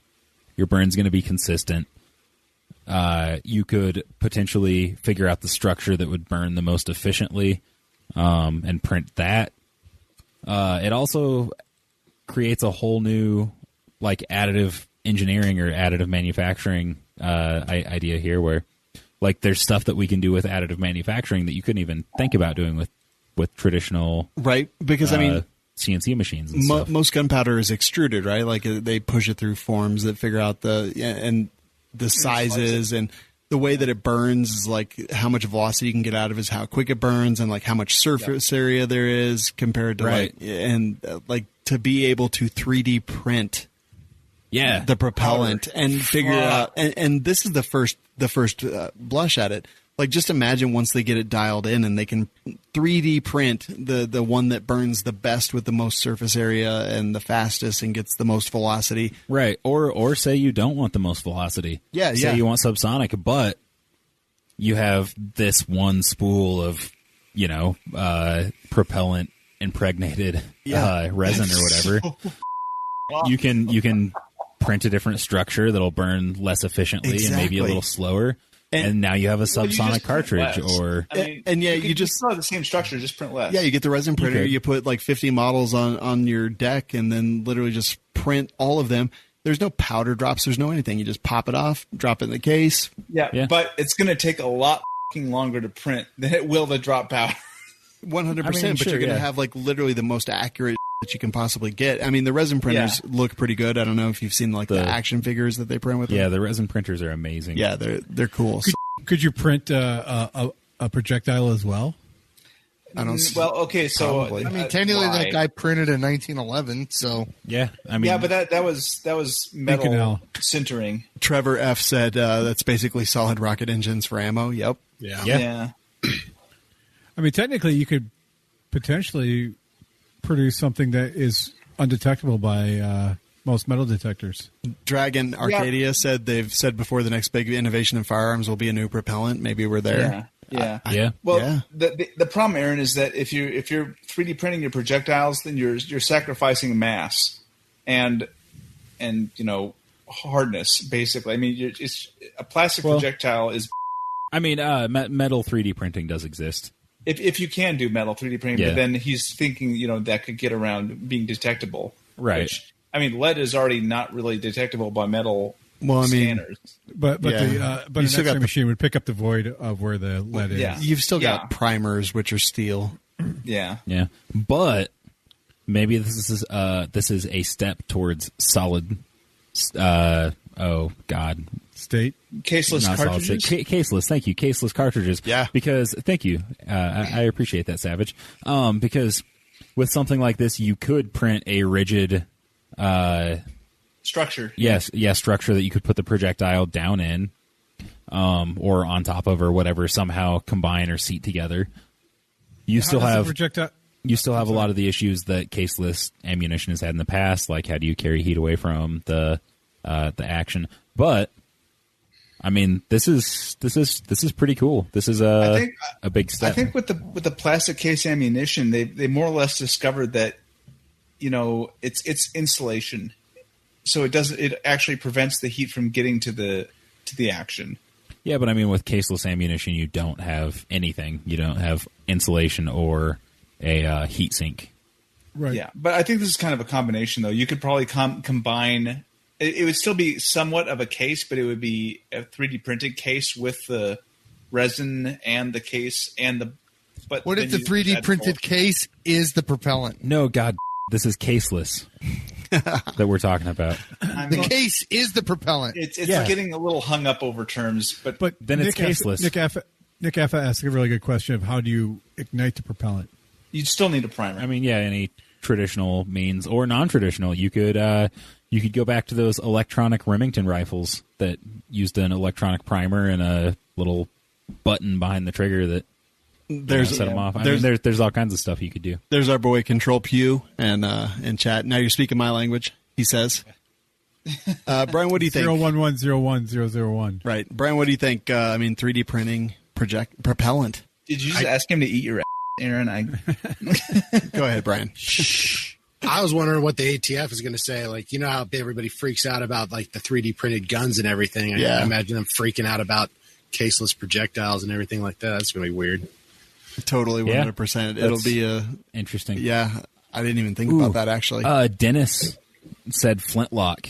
I mean, theoretically, you could print like a little black powder impregnated resin pellet that you could drive down the barrel with your ramrod and then throw your ball on top top. That would be awesome. And it would be pre-measured. It'd be like those little paper cartridges or whatever. And that would be super badass because it would be a combination of like cutting edge with like the most ancient but still relevant firearms technology. Dude, I'm actually super into that. That's pretty cool. Yeah. I think so the funny story is like a couple days ago, I was literally driving and at a stoplight, I saw this article pop up and then we hit another stoplight a few minutes later and I freaking read the article and then suddenly like I was talking to Angel and I was like, just imagine like when we can print the exact structures that we need to get the exact velocity that we need. And it's like not a big deal at all. And it'll be so awesome. It'll be amazing. We'll have like control that we've never even dreamed of before. It'll be so great. And she's just like looking at me like, what the are you talking about? Yeah. Think about like if you're trying to fine tune a load for a rifle. Yes. Like not only can you do less, like Savage said, but like you said, you can change the structure. So, I mean, technically you could print out layers and just add layers and remove layers to figure out which velocity works best with your rifle. Yeah. I mean, but you can play with all kinds of stuff. 10 discs are what I would need to make this bullet can do what I want versus, 9 discs or 11 discs. Everybody here is at least, I'm assuming, reloaded. It's really not rocket science, and it's a lot faster still to do powder. Well, but if we're talking about an entirely new cartridge, I don't know. They'd have to have some interesting production facilities set up to be able to match what they currently have with standard reloads. If we're talking about like trying to eke the most precision out of a rifle that you can, speed is not an issue. Like I know it's not the speed of manufacture. Be pretty precise with the trickler and sure. Yeah. I mean, you can, but theoretically, you could be more precise with this because not only could you control volume but you could also control burn rate with the same powder or propellant or whatever. It would be exact every single time without having to think about it. Yeah, but it would take 10 times precise, 10 to 20 times as long. Yeah, but again, or hundreds of times as long. But again, if you're trying to stack bullets at 1,000 yards, the amount of time that it takes to get those, 5 rounds or whatever to stack on top of each other doesn't really matter. It would be irrelevant, yeah, because you're only going to go to the range that one time. Yeah, having worked with a lot of those people, I can certainly say that a lot of them don't care how long it takes to develop that load or to reload that ammunition, or they might load a bunch and then throw half of it away because it wasn't quite tight enough tolerances, because precision is everything with a precision rifle. And something like this, it's pretty awesome. It opens a lot of potential doors. When I read this article a couple days ago, I was so excited. Yeah, you should tell us more, Shawn, about how you read this article a couple days ago. Shawn's like, I'm such a hipster. I read it before you guys did. I read this article before it was cool. Brian, what's your favorite gunner gear that you've gotten recently? I just got the Haley Strategic DCR-3 X chest rig. Oh, got it hanging up on my wall back there. I'm pretty happy about that. Which color did you get? They only had the one color. I think they've been selling out a lot because of all the crazy that's been going on. But I got the disruptive gray. Nice. Oh man, gray is so hot right now. It is. That's all they had. What happened to black multicam? Well, black multicam is hot too, but they don't make a black multicam chest rig, so gray's the next option. That is pretty hot, actually. Nice. Yeah. So how do you like it? I love it. I think the construction is pretty nice. I still need to take it out to the range and take it through a couple of classes, hop around in it quite a bit, make sure all the straps are nice and tight and everywhere I want them to be. Mm-hmm. But I like it for what I've had, because I've got like one of the full plate carriers, with the API plates in it and all that kind of stuff. But with a lot of the riots and things that have been going on, I started rethinking a lot of my gear and the kind of stuff that I'm running on it. So I figured something a little bit lighter and quicker, easier to move with would be better. So I've had a very similar discussion with a few friends. I am really attracted to the Haley strategic setup as well as a couple others because they're able to clip into a backpack and they're very compact. So do you plan to set it up with a backpack rig that you have a rifle or carbine or whatever? Yeah. Nice. Wait, Nick, you were talking to friends? Mm-hmm. Who? I thought we were your friends. I mean, yeah, and I have other friends too. Well, that's stupid. Lots of them. Do you? So many. Yeah, all over. Really? On the internet. Who? Sometimes in person too. I don't know. So I got it with the flat pack. Oh, you got the flat pack. Damn, dude. And then the chest rig on the front. Oh, wow. That's cool as hell, yeah. So how well does the chest rig fit inside the flat pack? It fits perfect, no problem. Nice. If you have more stuff in there, like I'm going to have more medical equipment and stuff like that in there, so it won't fit too well with all the medical equipment I'm planning on carrying in it, but it'll fit in there just fine. So do you plan on how do you plan on carrying like an AR pistol or carbine or whatever in addition to that? I mean, I've got a Viking Tactics sling that I got it on, so I run it that way. Is that what you mean? I just mean like if you've got your chest rig and medical equipment taking up the space in the flat pack, do you have like a concealable or discreet way to carry an AR pistol around? Or yeah, I do, because I do have an AR pistol and my Vertex backpack there on the wall. That's big enough to carry that. You can see that over my shoulder. Right on. So that's small enough I can get my carbine in there, no problem. So I figured I'd probably run that in the back and then throw the chest rig in there with the flat pack, and I'd be set for a decent while. I found out recently Haley was here teaching like a 2 or 3 day class recently. Oh, really? Yeah, I was so pissed. I didn't even know. You know, I looked at his website like a month or so ago and I didn't see anything. It was literally like a month ago. Yeah. I mean, not that I could have afforded it because it was holy expensive. His classes are off expensive. Yeah. They're insane. Yeah. They're like, his classes are so expensive. You're like, okay, now I understand how you walked a high price through the circle bar at SHOT Show. Well, I don't think that takes that much, but yeah, I looked at his classes about a month ago, looked at his prices, and then was like, never mind, and closed the tab. This but yeah, that's a badass setup. Badass, yeah. That's very similar to what I have been aspiring to set up recently. Since all of the gun parts for all of the builds I've been working on are out of stock now. Yeah. I've been working on gear, and now all of the gear is out of stock too. So I'm just kind of, I guess. Nick, I know why you don't tell me about the stuff you're talking about, because you know I'll copy you. Partially. Yeah. I just wait until I have it. Yeah. No, that makes sense. Because you'll get it first if I don't. I was thinking about getting the heavy setup that they've got for my M14 so I can run the M14 mags off of it. That'd be kind of cool. That would be cool. But how big a backpack would you need to hide the M14? So big. A 4-foot backpack. I have I ordered barrels of 308. Dude, I saw that. Yeah, 1,780 rounds per barrel. Woo! I was like, Did you sell them yet? No, but I was like, I'm going to order these, and Boogaloo kicks off. I got a ton of 308. Wait, but are they on belts neatly wound inside the barrels? Because that would be sweet. That weapon for all that ammo. It's Danish surplus. I mean, it can be belted up very quickly. Do you have one of those loaders? How much are you selling I them? can get one very quickly.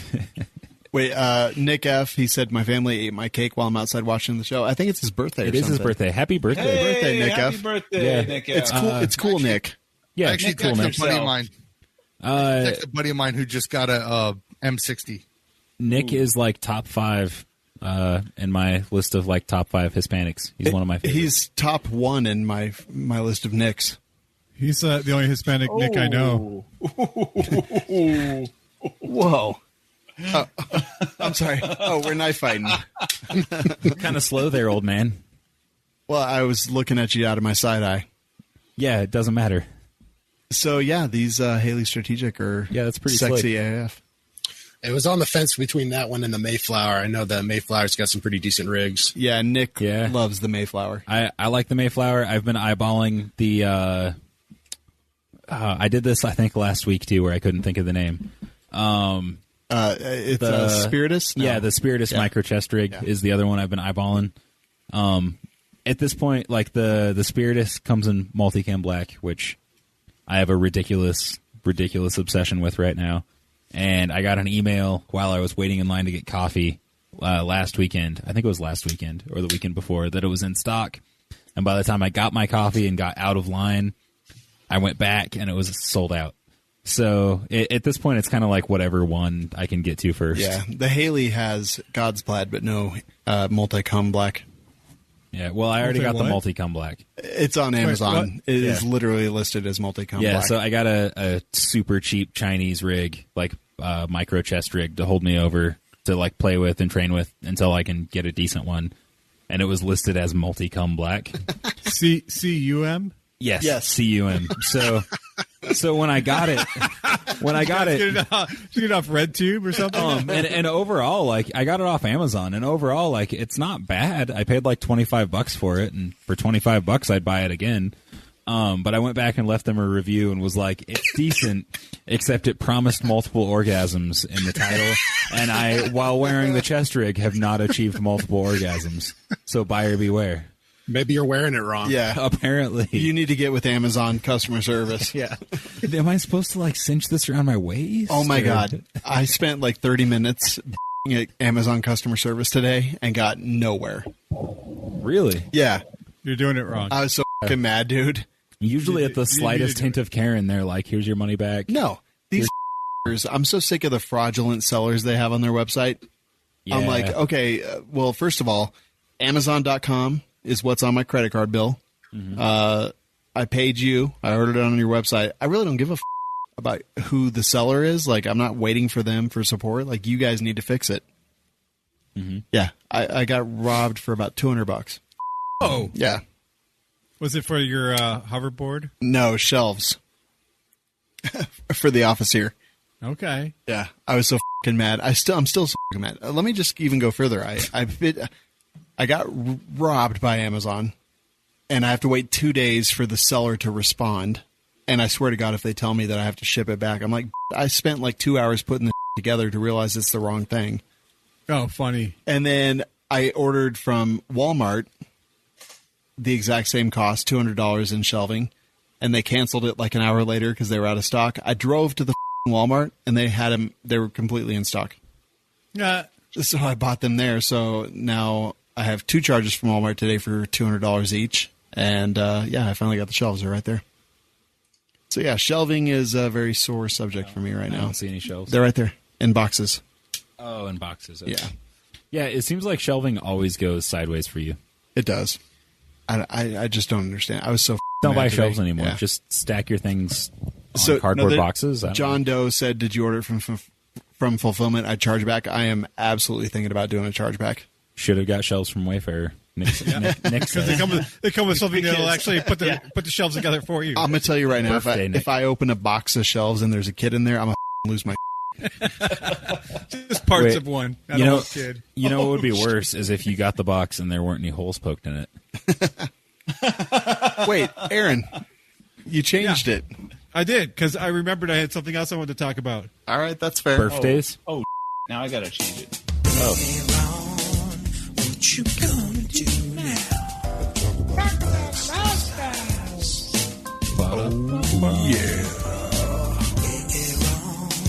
What you gonna do now? Hey, Shawn.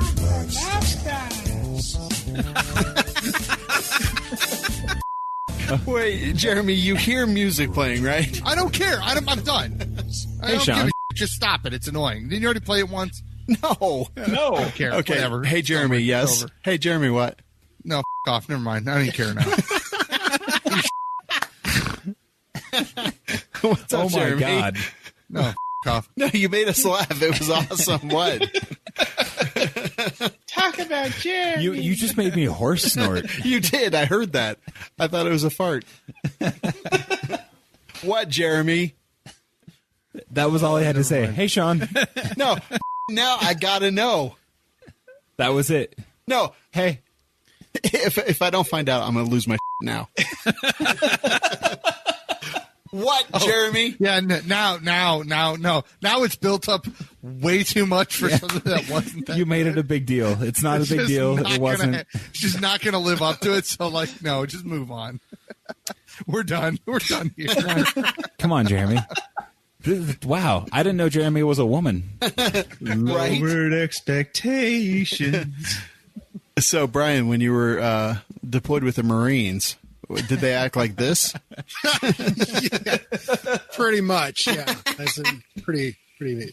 They're like, you know what really makes me mad? Oh, you don't know? And then just leave it Well, at I that. guess I won't tell you then. You know, the our thing stories is, with Doc is always like, we paid a kid to eat a lizard, and he did, and then somebody went and told the Doc. oh God, Doc was over, and he goes, "Who just ate a fucking lizard? Like one of those little lizards in North Carolina. They're like this big." This kid caught one, and he's looking at it, and somebody's like, "I'll give you $10 to eat that. I'll give you 20. I'll give you 20. I'll give you 10." This kid's looking at like $200, and he's like, throws it in his mouth, chews it up, and swallows it. Takes a swig out of his canteen. A lizard for Somebody goes $200. and tells a corpsman. Corpsman comes over and he's got his hands in his pockets and he's like, "Who just ate the fucking lizard?" And this kid goes, "I did, Doc." And he goes, "If you get sick, don't call me." And just walks away. So I get it now. Your life basically consists of, God, leave me alone. When I was in the ER, we had this kid that came in that was bleeding like crazy from his femoral artery. He had a puncture wound like right there. So we had like direct pressure on him and all tourniquets and stuff like that. And we asked him, you know what happened. And he said that he was hopping up onto his top bunk and he had his knife blade open. He had his pocket knife up there Jesus. and it just sat like right on it and it just punctured his femoral artery. dude. And so I'm about to like walk away, and my JG Francisco, he was a Mustang. He said, "Hey Mac, figure out what really happened to this guy." I was like, all right, I'll talk to him, see what's going on. So as soon as all the brass and all the nurses and doctors and everything left the room, I'm sitting there like still holding direct pressure on this guy, and I was like, "So what really happened, man?" He's like, "Don't tell anyone, all right?" And I was like, No, I won't tell anyone. He's like, "Me and my roommate were sword fighting with our NCO swords, and the could just stab me right in the leg." Oh my God. Wait, why wouldn't you open with that? Yeah. Okay, to me, I jumped on my bunk and got stabbed by my pocket knife is way more embarrassing than I was having a f***ing sword fight. Right. Yeah, Because but one you was lost. accidental and the other one was absolutely intentional. Right. Well, yeah, maybe I wouldn't say like he or stabbed me. I'd be like, it just, the blade glanced off my blade and smacked me in the thigh, you know? That's amazing. Dude, he could have died from that. Yeah, absolutely. Okay. Suddenly I think we need swords. Okay, but I have swords at the storage unit. So Swords? Swords. I had to have I- Doc check a couple of those out. I may have been in contact with someone who put me in contact with someone who may be able to teach me how to use a broadsword. Like legit use it? Yeah. Yeah, so that's like a thing that I might learn soon. God damn it, Nick. I hate your other friends. Like, I want to be included in this. So you know how there's like the medieval martial arts thing? It's like MMA but medieval. Yeah. Yeah. So apparently we have some people in town who In this town? Yeah, are in that league and are very good at it. Of course, it'd be Colorado. And Well, they have it in apparently Detroit too. Some guy whacked a guy with an axe in Oh, Detroit. yeah, see, that's exactly what made me look it up because I was reading that story, and that guy was like, when hits the fan, ammo is going to be limited. So I learned how to use a battle axe, and I was like, I need to learn how to use a sword. Right? Okay, but so I watched that movie Old Guard, Yeah, and I was I like, hated it.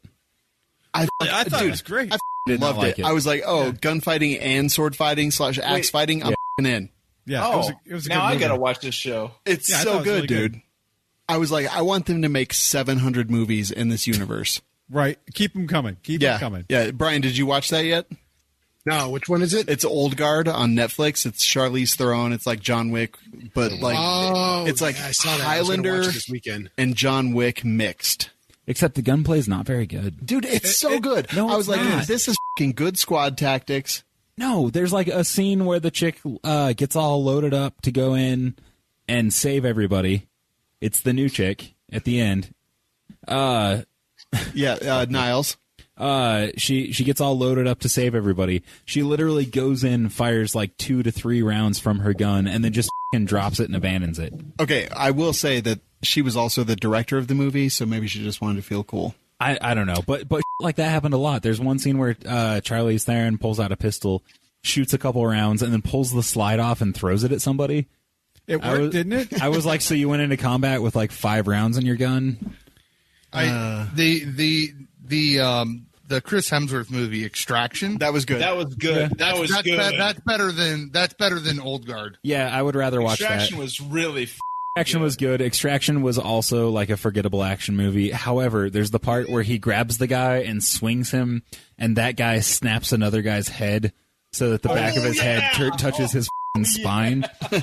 I will never forget that. We backed that up. Tyler was. I wasn't paying attention, and Tyler was like, "Wait," and she backed it up, and she was like, "You got to watch this," and I was like, "Holy."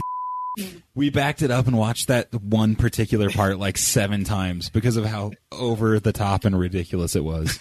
It was amazing how much of a one shot that whole scene was. It was one continuous shot all the way through. You're like, holy I don't care about the rest of the scene. I just care about how ridiculous and cartoony. Dude, I loved Old Guard. I liked Extraction, but like Old Guard was fun. I mean, it was the same, like what Taron did the same training that he did with John Wick and Keanu Reeves. I watched it because I saw that Taron Butler was involved, so I was like, it'll be cool gunplay. And Jade Struck, by the way. The gunplay was not that good. I saw that photo. Yeah, too, yeah. I mean, I don't know, man. I thought that their tactics were decent. Okay, their tactics were decent. The gunplay was not. Were reasonable based on what I know. The gunplay was reasonable based on what we see, what we know. Here's the thing that confused me. That did not make any sense. There's the whole, like, you don't speak Russian, do you, thing on the airplane. Right, play dead. And then later I didn't want to spoil it. And then later in the movie, she's like, I bet this guy doesn't speak Russian. And I was like, how does that, like, this situation is totally different.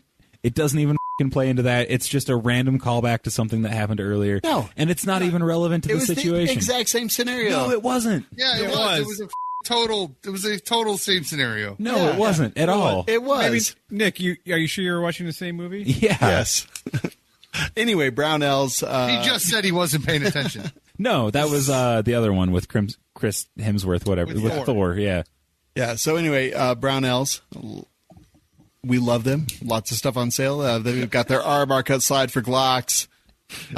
They've got the Remington 700 long action stocks from Magpul. Those are in stock. Yeah, the chassis. Those are pretty sick. They are pretty sexy. You know what Brownells doesn't have that they should have? What's that? Battle axes and broadswords. They need to. Yeah. They need to. Go let them know. Go shop at Brownells. Click on our link at welikeshooting.com/sponsors. And Aaron, what do you want to talk about before we started talking about Old Guard? Speaking of the Old Guard, my topic tonight is birthdays. Not Nick F's birthday, by the way, but yesterday was two people's birthdays that are pretty famous in the gun world. Do you know who they were? No. You? Gaston Glock and Samuel Colt. Their birthdays were yesterday, both of them. Oh, wow. I had no idea. That's interesting. So which one, if you had to pick a camp, which one would you pick? Sam Colt. Or Glock? Colt. Yeah, without a doubt. Yeah. I don't really care about Gaston. I mean, Gaston has done a lot for the firearms industry, right? He has an interesting personal life. He does, but just talking about like what he's done for the industry, what he's done for firearms design, he's done some interesting stuff. However, he's designed one gun.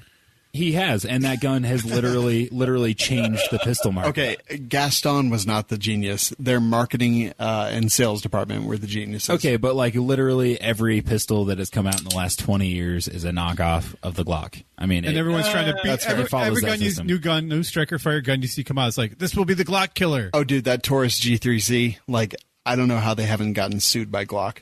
However, Colt changed the world. Yeah. I mean, there were polymer-framed striker-fired pistols before Glock, and I think we would have gotten there eventually, but God created man. Sam Colt made them equal. Yes. Thank you. Didn't Colt stop selling to the civilian market? Yes, they did. No, just temporarily. AR-15s, yeah. And just Making way more temporarily. money selling to the government. They are again. They're selling to the general public again. They just started a few weeks ago. I will say that Sam Colt probably would have killed all of them. Yeah. Basically, what happened? At this company.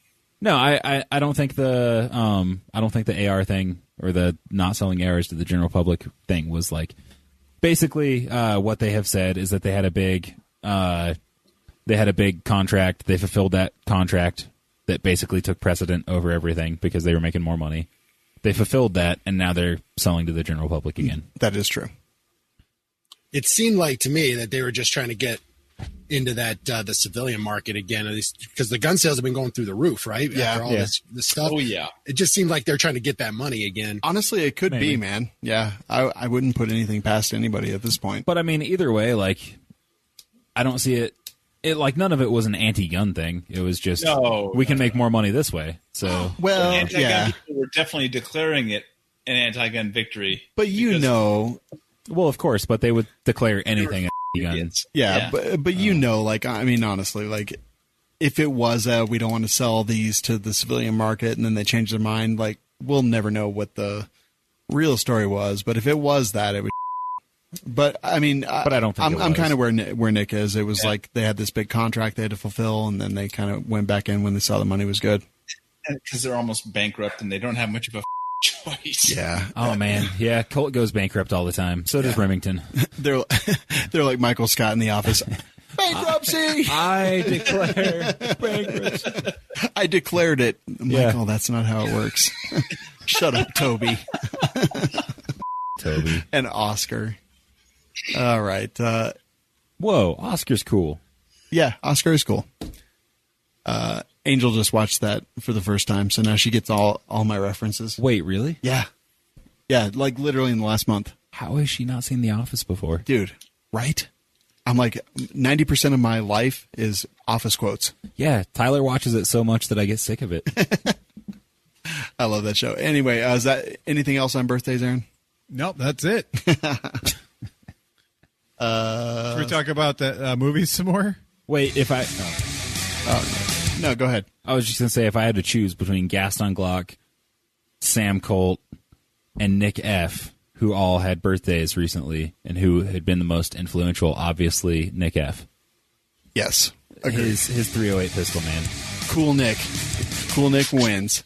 Tatted up Nick. Cool Nick. Exactly. Yeah. All of the above. All right, so for the people that are out there, the Franklin Armory 22 binary triggers, the BFS 322C1 rolls right off the tongue. Literally every single week I see that they're coming back in stock and selling out quickly again. So if you add it to your wish list, you'll get notified when they come back in stock, and you'll have a little bit to get back in on that. I'm going to show just a little bit of video here. This thing is cool. This is Brandon that we had on the show in this video. All right, so Franklin Armory looks cool. All right, just a little bit of... All right, Brandon looking like a dork. Saying some stuff. Binary trigger for the 1022 platform. Let's Oh, see yeah. how it runs. See how it runs.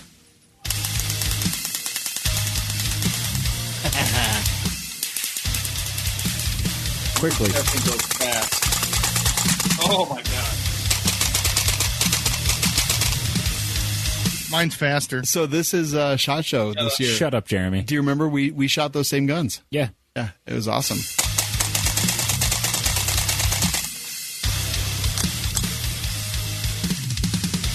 So if you want the 22 is kind of the perfect platform for the binary trigger Yeah. because it's a very inexpensive round. Fast cyclic rate. Say again? Fast cyclic rate. Yeah. And cheap. The guns are cheap. The guns The are cheap. ammo's And Well, the binary trigger is fine. under $300, and binary triggers are usually a little bit more expensive than that. But they're out there, and the best part is you can save money. Just use coupon code WLS10, and it will save you 10% off all day, every day. Literally go to franklinarmory.com, find the 22C1, and sign up. They're really cool. We dig them a lot. And video coming soon. We've been shooting it, and it is as cool as you would think it is. But yeah, if you want basically a legal cyclic rate like a machine gun. But not. You don't have to pay thousands of dollars. You just have to pay under $300. Franklin Armory, coupon code WLS10, saves you money. Savage, it is your turn to talk. Well, I wanted to start out tonight with a little bit of debate about current events that have been going on in Portland. Yay, debate. So if you have not been paying attention to the news, Portland has been more or less under siege from Black Bloc anarchists / Antifa for a number of years now, and they've only ramped up their crazy that they've been doing within the last, obviously, since the death of George Floyd. So they've got a lot more people out there doing a lot more bad and there's people out there who are genuine protesters that are going out during the day, and then these pieces of that are going out there during the nighttime, breaking, setting on fire, doing all kinds of, like, throwing fireworks at cops and stuff like that, generally being So there was an event that happened the other day. Can you talk into your mic? Sorry. There was an event that happened the other day where a bunch of federal police officers were protecting a federal courthouse that these rioters, basically, most of them not genuine protesters, most of them rioters, were going and attacking this place. So what happened was a number of these federal police officers were coming up in unmarked cars, snatching up people that they thought might be involved in the rioting and destruction of property, and some that were, some that weren't, and they'd take them into custody. Some were held for a particular length of time and released. Others are still being held. It's kind of a gray area right now because it's a federal building, protected by federal police. It's rioters and or protesters, and I kind of want to get a feel for what you guys think. I think some people need to be, arrested officially, but Portland doesn't really have much of a police force anymore because they've defunded it, and most of the police officers quit, gone home, and want nothing to do with it because they have no support from the city council or the mayor, because the mayor has completely kowtowed every single thing that Antifa and the Black Bloc have demanded. So there's no way for the local police officers to do anything. So the feds are in charge. So I kind of wanted to throw it to you guys and see what you think. Quick question. What is a federal police officer? So, just marshals. I can speak to this. It was like it's a culmination of multiple federal law enforcement. It was I don't remember specifically what they called it, but they kind of had put together a bunch of agents and officers from a bunch of kind of a task force from a bunch of different disparate federal law enforcement agencies. Okay, so it's marshals, but FBI. Like DHS, I think, is the overarching authority there. Okay. All right. Well, I guess I'll go first. Take it away, Shawn. No, so, okay, here's the thing. This is Portland. Riots have been going on for over 50 days, but under 60, I believe, at this point, which is just a little bit under 3 months.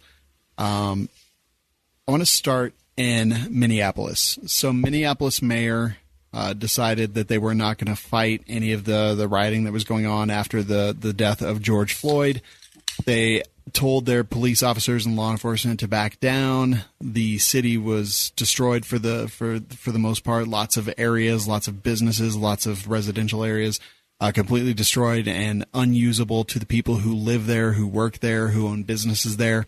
And then the governor had the nerve to ask for federal aid to come fix to fix the damage that was done by the rioters. So the only reason I bring this up is because they decide not to fight it, and then they ask the federal government for money to actually fix it. I'm a very big proponent of states' rights, and I don't think the federal government should get involved in a lot of state issues. But in this case, they decided not to fight it, and then they wanted the federal government to actually pay for it. I think that's actually kind of ridiculous. So now that I've editorialized on that part, I want to go to Portland, who's been having riots every night for almost 3 months straight, almost 60 days at this point that we're recording the show. And now, because there's federal buildings and things like that, the federal government's coming in with this whatever task force, and they're basically fighting back against the looters, the rioters.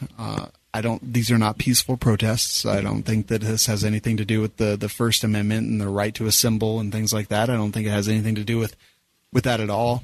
And I think it's a result of really what happened in Minnesota, where, they decide not to do anything and then they want the federal government to come in and clean up. And it's maybe a little bit proactive in that case specifically. And I am very much against federal forces bagging heads and taking away. These federal forces didn't have any nameplates. They didn't have any agency names visible. I watched a couple of videos of it.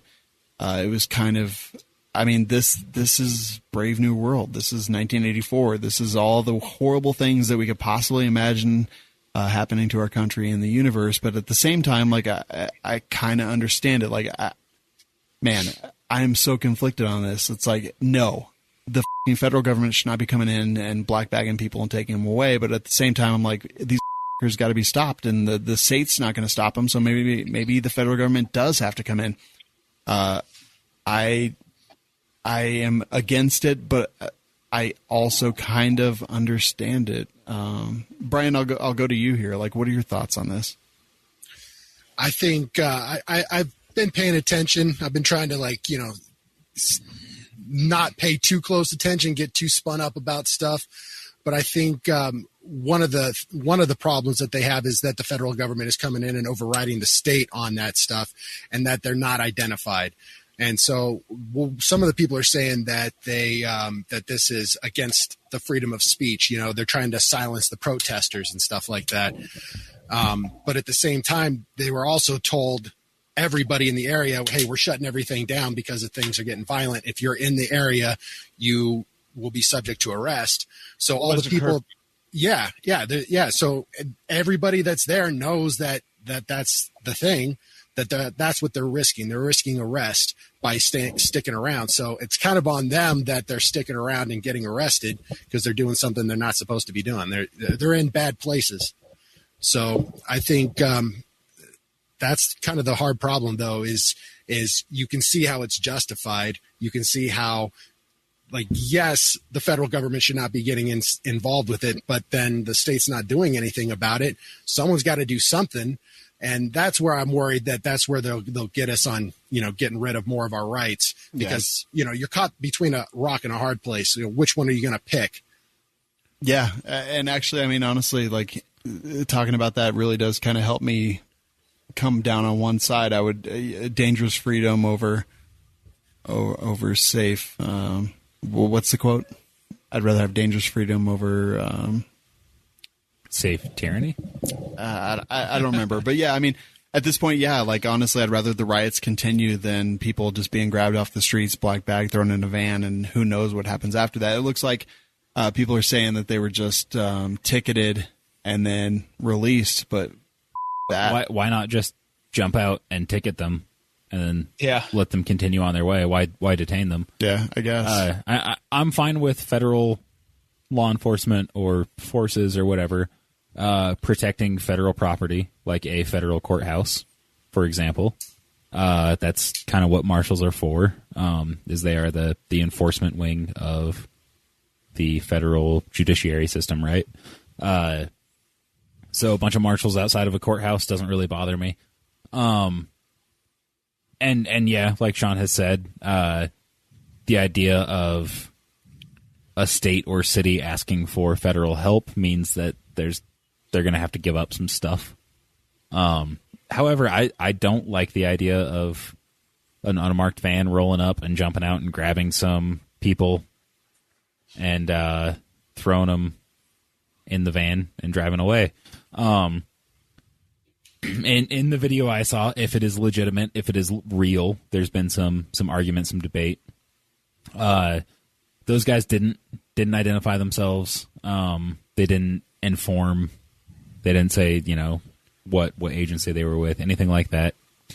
If that person had turned and pulled a gun onto heavily armed and armored men and tried to fight them off, I believe they would have been within their rights. I know someone personally who got into a firefight with law enforcement and was let off because they did not identify. And I'm totally okay with that. This is a similar case, in my opinion, from what I saw in that video. If a couple of guys jump out of a van, they had tapes that said police. Yeah. I can buy those on Amazon. I literally have some in there. Yeah, I can have one tomorrow for $7, I'm sure. If a couple of guys jump out of a van and they're heavily armored and they don't identify themselves and they come up and they try to snatch me off the street, there's a good chance that I might not be breathing when they're done. Like, I'm going to fight that. I'm going to treat it like anybody else trying to grab me and put me in a van. Yeah, I agree. You hear that one of the first rules in an abduction is don't let them take you. Mm-hmm. And if they do, don't let them take you to another location. So yeah, if they don't identify, if they don't show me some sort of identification or a badge or whatever, like, I'm not going to go peacefully. And I'm kind of shocked that we haven't seen someone resist. That brings up an interesting topic, isn't that? Obviously, I've been trolling around on Reddit a bit on this subject, and one of the points that got brought up is, well, this is what the Second Amendment is all about. Why aren't the militias coming to protect these protesters? And that's the thing that pisses me off the most, because, you know, it's the people who are doing all the protesting the rioting at these specific places that have been demonizing gun owners for the last multiple decades. They've been pushing to have our Second Amendment rights taken away. They want us to drive however long it is, you know, to take to get to where these particular protesters are in Portland, in order to take care of them, who are basically going out and destroying property. They want us to risk our lives, be willing to shoot at feds and die, again, for these people who have been shitting on us for all these decades. But, you know, where are these guys? You know, we fight for the Second Amendment so that each person has the right to defend themselves. They don't have a right to demand that we come and give our lives for them. They have a right to defend themselves. You know, so it's the pinnacle of being a selfish little to assume that everybody in the Second Amendment should come and take care of you while you do some nasty, you know? I mean, Jeremy, get a hold of yourself. Yeah. Jeremy, what do you think? I want more information to come out. I don't believe one little 10-second video and a bunch of reports from, you know, heavily biased sides either way. True. I mean, who knows? For all we know, they were watching these people do up the street that was illegal as and they had the actual authority. Yeah, they should have announced who they were and why they were there to the person they were arresting. The other people can off. I mean, maybe they did. We don't know. And as I said, it's a 10-second video, and they just roll up like, who knows? Like, I don't know what happened before and after that. Like, I don't know. Yeah, and the quote, by the way, that I was looking for is, I prefer dangerous freedom over peaceful slavery, Thomas Jefferson. The Latin version, malo periculosum libertatem quam quietum servitudum. That should be a shirt. That is so long. Yeah, but let's do it. Yeah. Aaron. I am not a fan of the government sending in their troops or law enforcement to police anything beyond the scope of their property. These officers are going into the streets. They are moving forward. They are taking up more area than they need to protect. I understand you need to build a perimeter around your area that you need to protect. However, when you start moving into areas where people are allowed to protest, not riot, but protest, and I also see a lot of the videos where I feel like they are instigating some of the issues by the shooting tear gas into a crowd of people that are just chanting or yelling. Unless the people are moving towards them, they really have no right to, or they should not have the right to cause any kind of physical disturbance, I guess is the word I'm looking for. Was that Navy vet that got beat up in that same protest? Yeah, dude. I mean, the guy was just standing there, and they show up and they just start whacking on him. And then he told him, and as he's walking away, they start whacking on him again. He told him to remember their oaths, and they dude, that dude is a baller, by the way. Yeah. Broke his hand. In Navy, by the way. He's going to have surgery on it. Yeah. It just reminds me of the Lincoln Park guy. Hold on, let me. This guy. Do you remember him? Hold on. I gotta show that Lincoln Park guy. Yeah, hold up. I'm in your windows. He's snatching your people up, trying to rip them. So y'all need to hide you. That guy, he's snatching your people up. Yeah, I don't know. I mean, I'm not sure I agree with you 100%, Aaron, but I think we can definitely agree that the federal government shouldn't be just taking people off the street with no. Right. I mean, like we talk about the couple from the McCloskeys, Missouri. Yeah, they stayed on their property. They kept people off their property. That was their whole goal. I mean, the federal government here is not just keeping people off their property. They're going on to the public property to instigate and cause issues. And that's not. I don't think that's where their authority lies. It stops right at the border, basically. Yeah, agreed. Savage, next story. Next story. So, does anybody remember who Dick Heller is? Oh yeah, Heller versus DC, bruh. Heller versus DC. Well, it's going to be Heller versus DC. Isn't it 3? I think there were 2 Hellers already. This would be probably the 3rd one. So, Dick Heller is filing a lawsuit against, obviously, Washington, D.C., and their handling of his Second Amendment rights because he had purchased a .32 caliber handgun, which really odd caliber to be, but whatever, I'm not going to judge. So he purchased it in Pennsylvania, and the city of Washington, D.C., will not transfer it to him. They have a single FFL that is run through the Metropolitan Police Department, which is the only federally licensed gun dealer in the entire city, because their other FFL basically went out of business due to all the restrictions that Washington DC has put on of firearms transfers since all this COVID mess started. So it's taken over 3 months for MPD to, and they still have not transferred the firearm that he had purchased to him. And they've been handling these services. According to them, the department has received about half of the guns that the prior FFL received in all of 2019. So, I mean, they say they're currently re-examining the processes to try and identify additional efficiencies. Basically, everything you could do more would be more efficient, in order to transfer these firearms. But regardless, because of that, Dick Heller is currently suing the city in order to get his rights and everybody else's rights who's trying to buy a firearm, and they have no other choice but to go through this city department that is not currently being efficient at all in transferring their firearms. I like Dick Heller. He's a nice guy. We know him. We've met him multiple times at a bunch of different events and places. And it's a good thing. They want to spend money on the lazy staff instead of giving service to the people that pay taxes. Heller said, it's a good thing, right? It would be kind of amazing for him to take this all the way up again and have more precedent under the Heller name. Yep.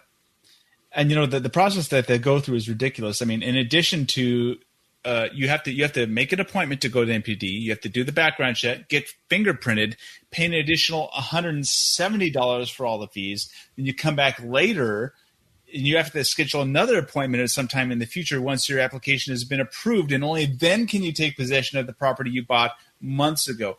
It's ridiculous. Any other place you go in the United States, the background checks are instant. You get your gun on the same day unless you have live in one of the states that has a 10-day waiting period, like my state, like California, New York, etc., which actually turns out to be 14 days because it's 10 business days, so you have to count weekends. So it's just ridiculous. He should absolutely be getting his right backs, and I hope he takes this to the Supreme Court, and I hope the Supreme Court has the balls to take it up for once. It would be interesting. So, Brian, are you familiar with DC versus Heller? I'm not, no. So that was basically, it was the right to bear arms in a home that would, in your home. So meaning that Savage, what's the best synopsis for this? So DC versus Heller was the first. I'm going to screw it up. But it was the right to possess firearms in your home for the purpose of self-defense. Yeah, individual right. Right. Because previously courts had been ruling, or lower courts have been ruling that the Second Amendment is a collective right. Heller was the first one to identify that it was an individual right, and then but that only applied to D.C. because D.C. is not a state. It couldn't work federally. So once McDonald came on the scene, it went federal. They incorporated the Second Amendment to the 14th Amendment so that everybody would have the same access to an individual right versus just within the collective. Yeah. So it sets precedent for one. It's one of the greatest gun Supreme Court cases that there is, with all the precedent that it sets. I know. Oh yeah. So it was good, and this one would have far-reaching implications, I believe, because it sounds like it's kind of like a bureaucratic gun control. Yeah, is what it is. You got to jump through all these hoops. Like, no, you still got your rights. Yeah. No, we're not getting around the Constitution. You still have your rights. You just have to do all these things, and then nobody wants to do it because it's such a. It's exactly what it is. Like Mexico. Mexico has one gun shop you can go to. Yeah, to get your gun. It's ridiculous. That's exactly. It's on a military base. Yes, it is. That's exactly. Like, what you have it a is. constitutional right to own a firearm, but good luck getting one. Right. So it's exactly what it is, and this would be even more precedent. But at this point, I have no faith in the Supreme Court to actually hear any of these cases. But I will say that Kleckner and everyone else that we know, all the constitutional lawyers that we know, they say that the Supreme Court's going to listen to the case. They'll probably accept a case that actually has a possibility of changing what the law or the lower court rulings are. So, dude, there were so many cases that should have made it through. Yeah, but Heller's different, right? Like, he's clearly, there's already Supreme Court precedent based on a Heller case versus DC. So maybe he is that right case. Maybe he is that right person to bring another case, because if that case wins, then we have precedent all over the United States from the Supreme Court that says basically any kind of impetus to having a firearm almost immediately, waiting periods, in Colorado where we have the CBI, and it takes 3 days to process right now because gun sales are through the roof. Like, any of these delays for any reason, whether it's concealed carry permits and delays, may issue, shall issue, all these things, like any kind of impetus whatsoever to that, this would be precedent to set all that aside. And that would be another huge Supreme Court case. And maybe Heller is the right guy. Maybe he is the one that the Supreme Court will take a look at and actually hear. So, I don't know. I think it would be pretty cool either way.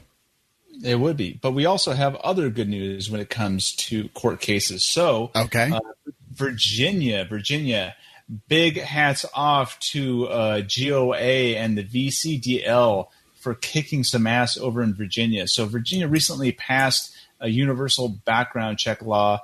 It's the same kind of crap that we're having to deal with in Washington State, Colorado, California, New York, Connecticut, all these places that have incorporated these universal background check laws. So they've been able to challenge it in court and have a partial win, at least, where we wanted to have it. So it says the suit sought a separate temporary injunction to prevent the newly enacted Virginia universal background check law from taking effect. And while the judge incorrectly ruled that the underlying law does not violate the Virginia Constitution, he did issue a temporary injunction on the enforcement of the law for those 18 to 20-year-olds who are purchasing a firearm through a private sale. So what the law did was it basically made it so anybody 18 to 20 years old was not allowed to purchase a gun, which Yankee Marshall totally agrees with, by the way. He actually extends that out to 24-year-old. So all you Yankee Marshall fans out there, yeah, he's a FUD. But basically what they did was they reversed that, or they put an injunction against that. So that means that has precedent, so it's going to move forward. So the judge's opinion provides one of the most comprehensive rejections of the balancing test that we've seen in courts throughout the country. The opinion dismantles the Commonwealth's legal arguments piece by piece, rejecting the idea that judges can use a sliding scale framework and can jiggle empirical arguments in a way that overrides constitutionally protected rights. So, I see this as a really big win. I hope this moves forward and goes up the chain. I hope Virginia fights it to the end, and that we actually get it to the Supreme Court, because this would obviously be a great win, because this is the first time we've had a judge that would contradict some of the other rulings that have happened in the other states. So when you have two circuit courts that disagree, then you actually have a case to bring before the Supreme Court that could actually have some merit. So this could be really good. Yeah, it would definitely be interesting, and that precedent we could definitely use here in Colorado. Except NAGR and RMGO here in Colorado have already f***ed up for us because they took it to the Colorado Supreme Court for the wrong reasons, and now we can no longer retry that. So we're stuck with what we have. Yeah. Thanks, guys. Yeah. Don't appreciate you. F*** off. Next story. Who's got that one? Oh, that was the couple in Missouri we were talking about earlier. Yep. Apparently, they were charged with a felony. However, the Attorney General for the state said they will be exonerated. Yeah. So that's what was the whole. No, the governor. No, the Attorney General. Read the article. Governor said it too. Actually, yeah, the governor may have said it, but the Attorney General said that. This article specifically, yeah. So, I mean, it's the layers, and the Attorney General comes before the governor. Oh, yeah, the governor said he would pardon it if it went that far. Right. Yes. So AG says that moves to dismiss the charges. Governor said if they get convicted that they will pardon it for defending their home. Right. They were charged with an unlawful use of a weapon. That was the felony. This is political grandstanding. I'm so glad that the AG and the governor are on board with this. Look, these people, they're not our friends. They're BLM supporters. They're they are the 1% likely looking at their mansion.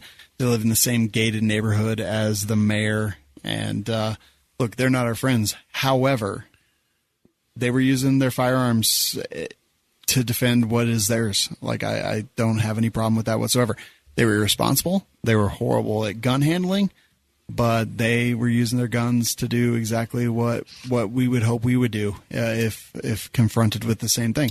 So it is good, even though we have the activist law enforcement going on. And when I say law enforcement, I don't mean the actual cops on the ground. I mean the prosecutors there locally. We have those activist prosecutors. It's good that we don't have the activist attorney general and the governor. So, I would say at this point, it's very unlikely that they will be prosecuted, and I don't think they do. Brian, did you hear about this story? I did, yeah. You're talking about, was it a doctor or something? They were had an AR-15. They're lawyers, yeah. Lawyers, yeah. She had a 380 or something like that. Yes. The best Jimenez money can buy. Yeah, gun handling wasn't on point with that one at all. No, it definitely wasn't. And I mean, I say this all the time. I said it on our Instagram. I fought with people on Facebook for 2 days straight. It doesn't, their gun handling's for but guess what? I mean, Second Amendment doesn't say we have to be good at it. It just says that we have the right to protect our lives. And I think that's what they were doing. They sucked at it.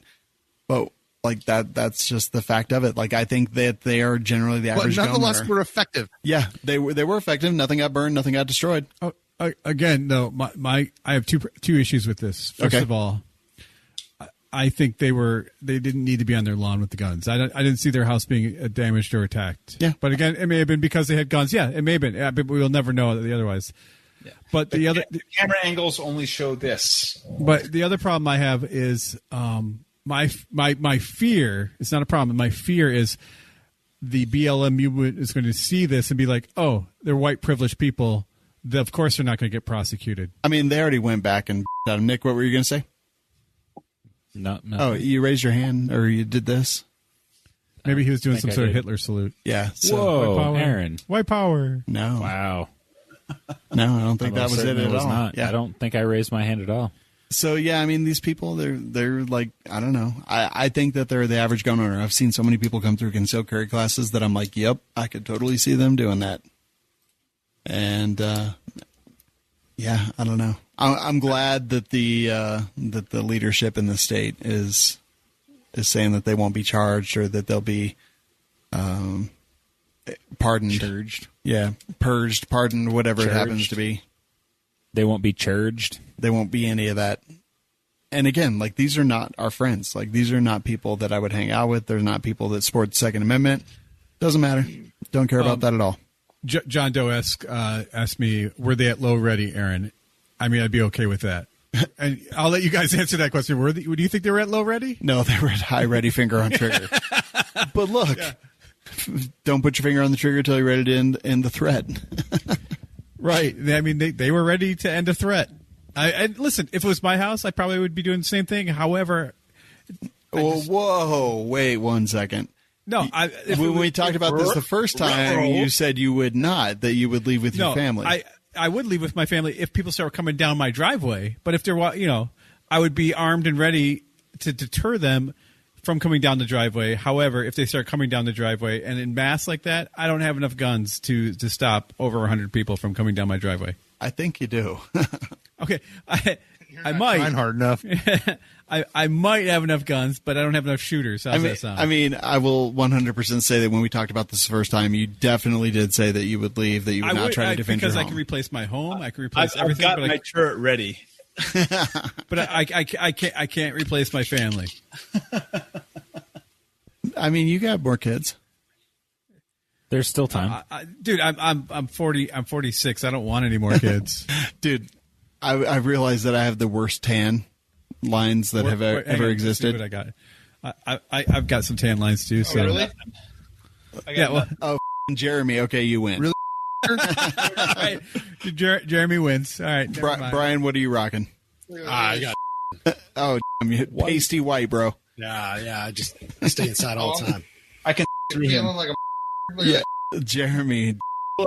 You showed us your sunburn. It actually made me scream. It was real bad. Also, why'd you? Yeah, it doesn't feel good. Really happy, Jeremy. Since you shaved, you have a lot of chins. Yeah. You got chin belly. Don't do that. Yeah. Tommy Likey. That's so terrible. Okay, let's see. I think that'll do it for the news, right? Yep. All right, let's see. I guess it's time for the reviews. It's positively Pozderac. Positively Pozderac.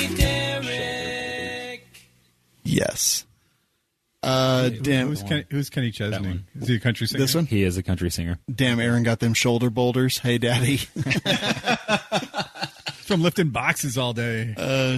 Okay, Jeremy, this is the review segment brought to you by Second Call Defense. Honestly, the McCloskeys, like whoever it is, wherever it is, if you have to use your firearm in self-defense, you definitely want to have the law on your side. You want to have lawyers on your side because I've been watching this YouTube channel that basically has interrogations of people who've been accused of crimes, and like, holy man, like there's been a few smart people that are really in it, and they just like they stick to their guns, but so many people just falter and end up in jail for a long time because they said the wrong thing during interrogations. And look, you want a lawyer on your side. That's what this thing called defense. I mean, primarily, fundamentally, at the very base of what their service is making sure you have a lawyer on your side if you have to use your firearm in self-defense or negligent discharge, or draw your firearm but don't actually have to use it. That's why they're there. So go check them out. WeLikeShooting.com/SCD. Get a free month and a free shirt just for trying it out. And don't wait till it's too late. Jeremy, this is a very long review. You should probably get started. We'll be out of here by 11. All right. What's Wrong with Savage and Aaron by Behind Enemy Lines. 5 stars. Behing. Behing. Where should I start? As a longtime listener, well before 171, I often find myself arguing out loud with some of the thoughts shared on the show. These are mostly from Captain Liberal Aaron and Comrade Savage. During episode 354, their incoherent thoughts were so off base that I was actually embarrassed for them as functioning adults. As a member of the tribe, I am truly embarrassed for Aaron. He should immediately denounce his membership and join the likes of the squad. Although they probably won't take him since he has no Yikes. As for the shows, it's true. I don't have any. As for the show, Savage's usual incoherent babble of an article summary and subsequent personal statements were ridiculous. Fortunately, he was able to avoid using his favorite and truly disgusting R word, but unfortunately, he was unable to stifle his fake nervous laugh. Does he really think that it's a good idea to remove immunity for police officers from state prosecution when the reality of federal prosecution still stands? What Savage proposes would allow for police to be sued for anything at any time, and as such, each complaint would be allowed their day in court. I can only imagine the months and months the police officers would face in court defending themselves. This would be time-consuming and expensive, which I'm sure a police officer can afford along with a strong defense attorney, all in their elaborate $45,000 a year salary. They literally have the unions, defense lawyers. To be fair, the union would pick up a lot of that. Yeah. Literally. But still, it would be time-consuming. Also, to be fair, police get paid to go to court, so they'd probably love it. Yeah. I don't think they would get paid to go to court for this. Probably not. They get paid to go to court when they're actually, for speeding tickets, and they have to be on the stand for people to challenge those things. I don't think they get paid to go to court when they're the accused. But maybe, I don't know. I don't know. I have to ask, how can one argue to keep the PLCAA to avoid such issues with manufacturers, but then side with removing a similar clause in regards to the police? Oh, I can answer that. Well, if Savage does get his way, the problem won't last long. There will be no police officers to sue because who'd want to perform that duty, especially in the big cities? Brilliant. Moving on to AA, Ron. While the Atlanta incident was horrible, it was legal. In Atlanta, the state clearly identifies a taser as a lethal weapon. I don't get butt hurt and deal with it. Although I'd love to see you out there protesting. You'd fit in perfectly with your vape pens. Lastly, I'd like to thank Nick for his valuable and often patient insight and humor. It's a breath of fresh air when we get lost in the weeds of socialism. As well, thanks to Jerambe for staying true to his redneck self. Your consistency is also refreshing. Just stop looking for constant affirmation. We get it. You're tall and have a range. Time to move on, Bigfoot. And that leaves Shawn. Alrighty then. These idiots keep these idiots in line. WKS. I don't know what that means. WLS, I think. That's somebody typed. Yeah, WKS. Yeah, keep up the good read. To what Kook says. I don't know. If you ever need a fresh voice from someone behind enemy lines in Connecticut, I'm your guy. I may work in education, but I've been lucky enough to work in a great old school shop over the last 5 years. Good stuff. BC. Holy Can we offer some rebuttals here? Yeah, okay, that was a 5-star review. It was very long. Aaron, you have 10 seconds. I got one about the PLC. Yeah, okay, Aaron, you first. Sure. All right. You've been listening since before 171, and I appreciate your input. Thank you from Connecticut. All right. Savage. All right. So the PLCAA protects manufacturers against being sued by the acts of criminals. So if a criminal breaks the law, that doesn't mean that you get to sue the manufacturer of the tool that he used to commit the crime. If a police officer breaks the law and kills somebody, murders somebody and doesn't get sued, that's on him. I mean, there's no comparison between those two things. Yeah, I actually agree with Savage on that. That's I mean, really the same thing. It's not the best parallel to draw, I don't think.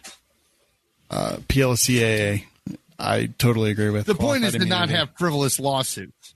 Yeah, not have frivolous lawsuits. But I mean, a lot of bad cops are not getting prosecuted. That's just a fact of the scenario. There's a lot of good cops. Dude, I'm not saying there are good cops. Define a lot.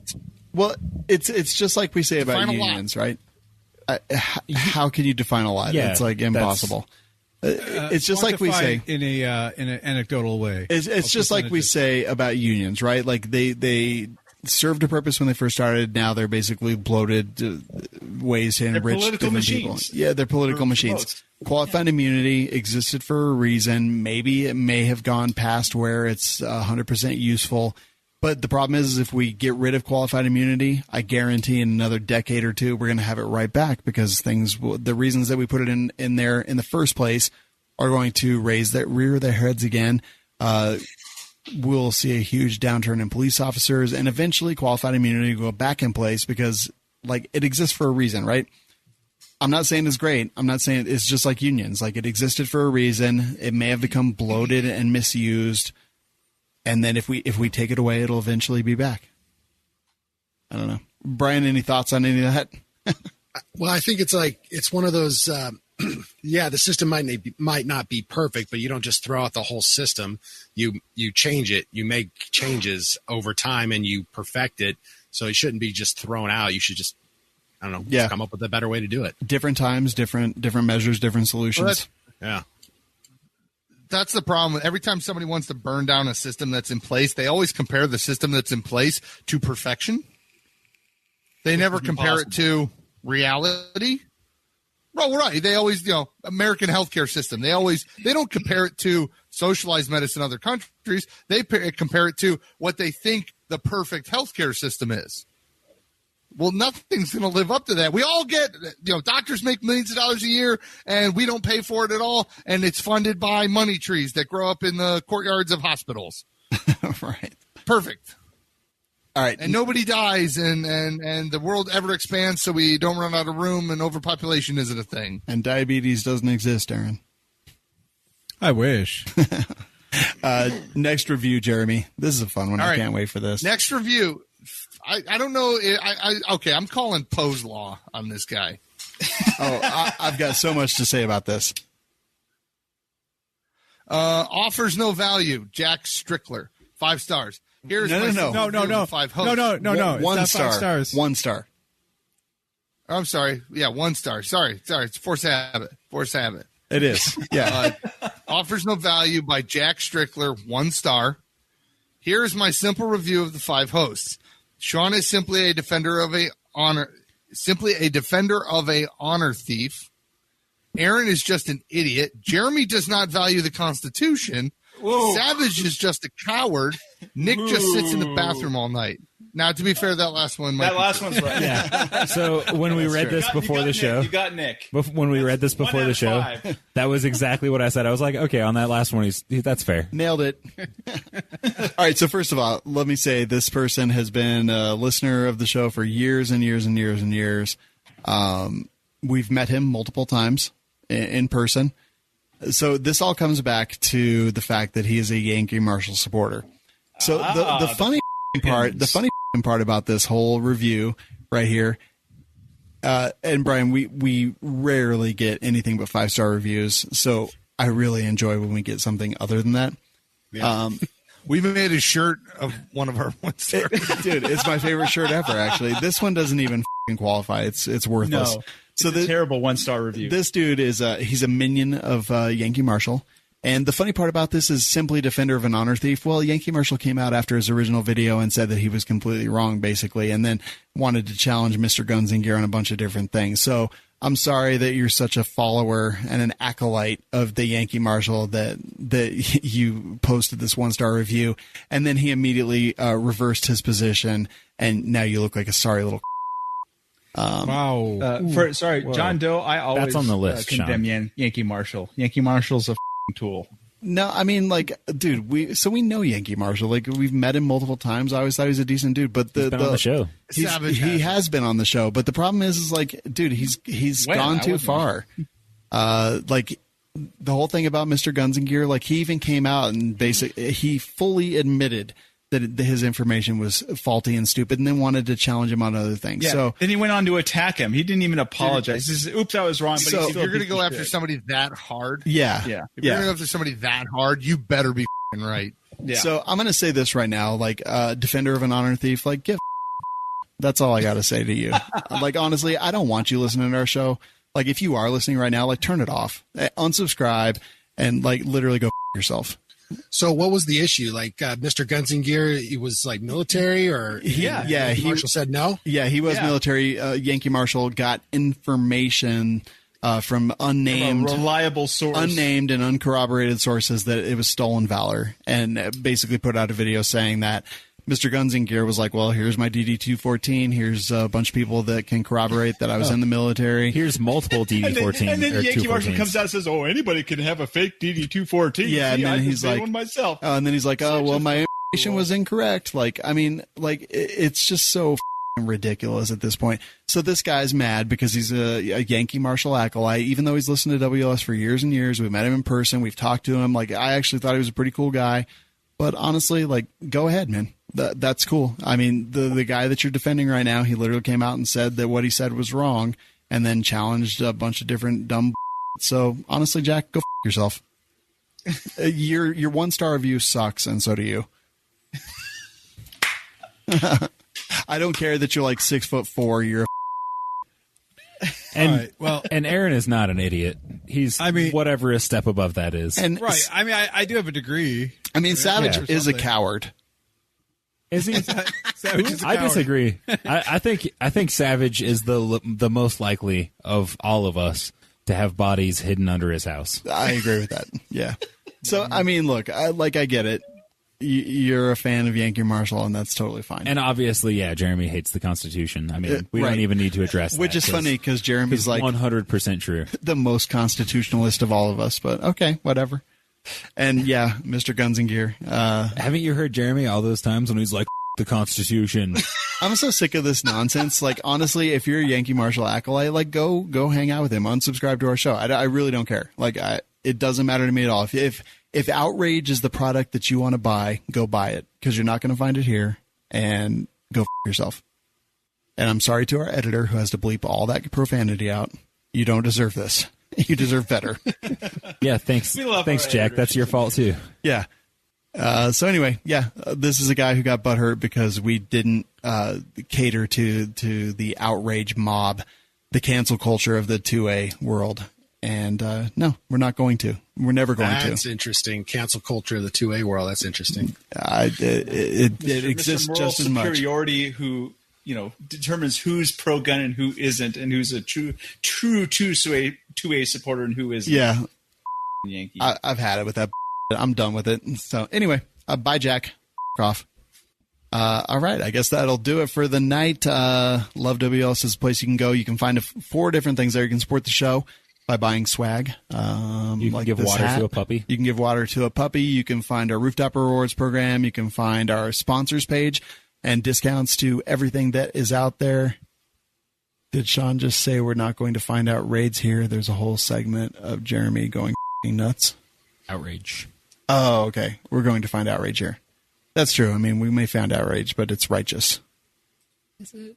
And go hang out with Terran Tactical while you're at it. Wait, did I miss something? Did Galactic Moss say something else? No. Okay. Also, if nobody's noticed, go to Yankee Marshall's YouTube page, look at the head graphic, and then look at Aaron. Oh, God.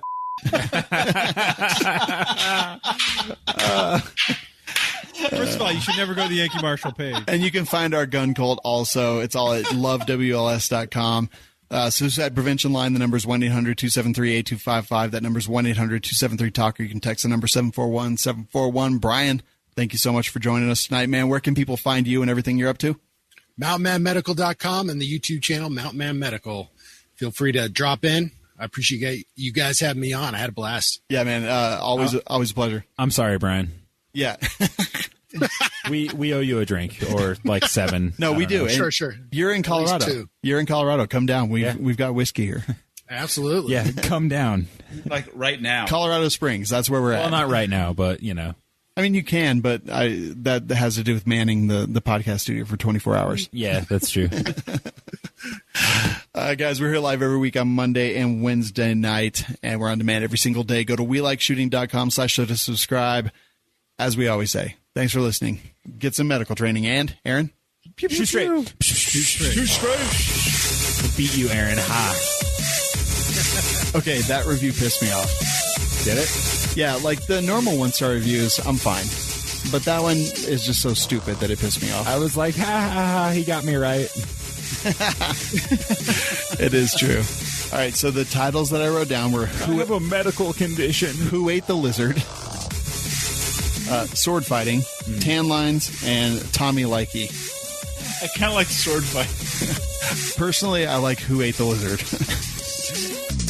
Well, I feel like that's a brand new sentence, you know?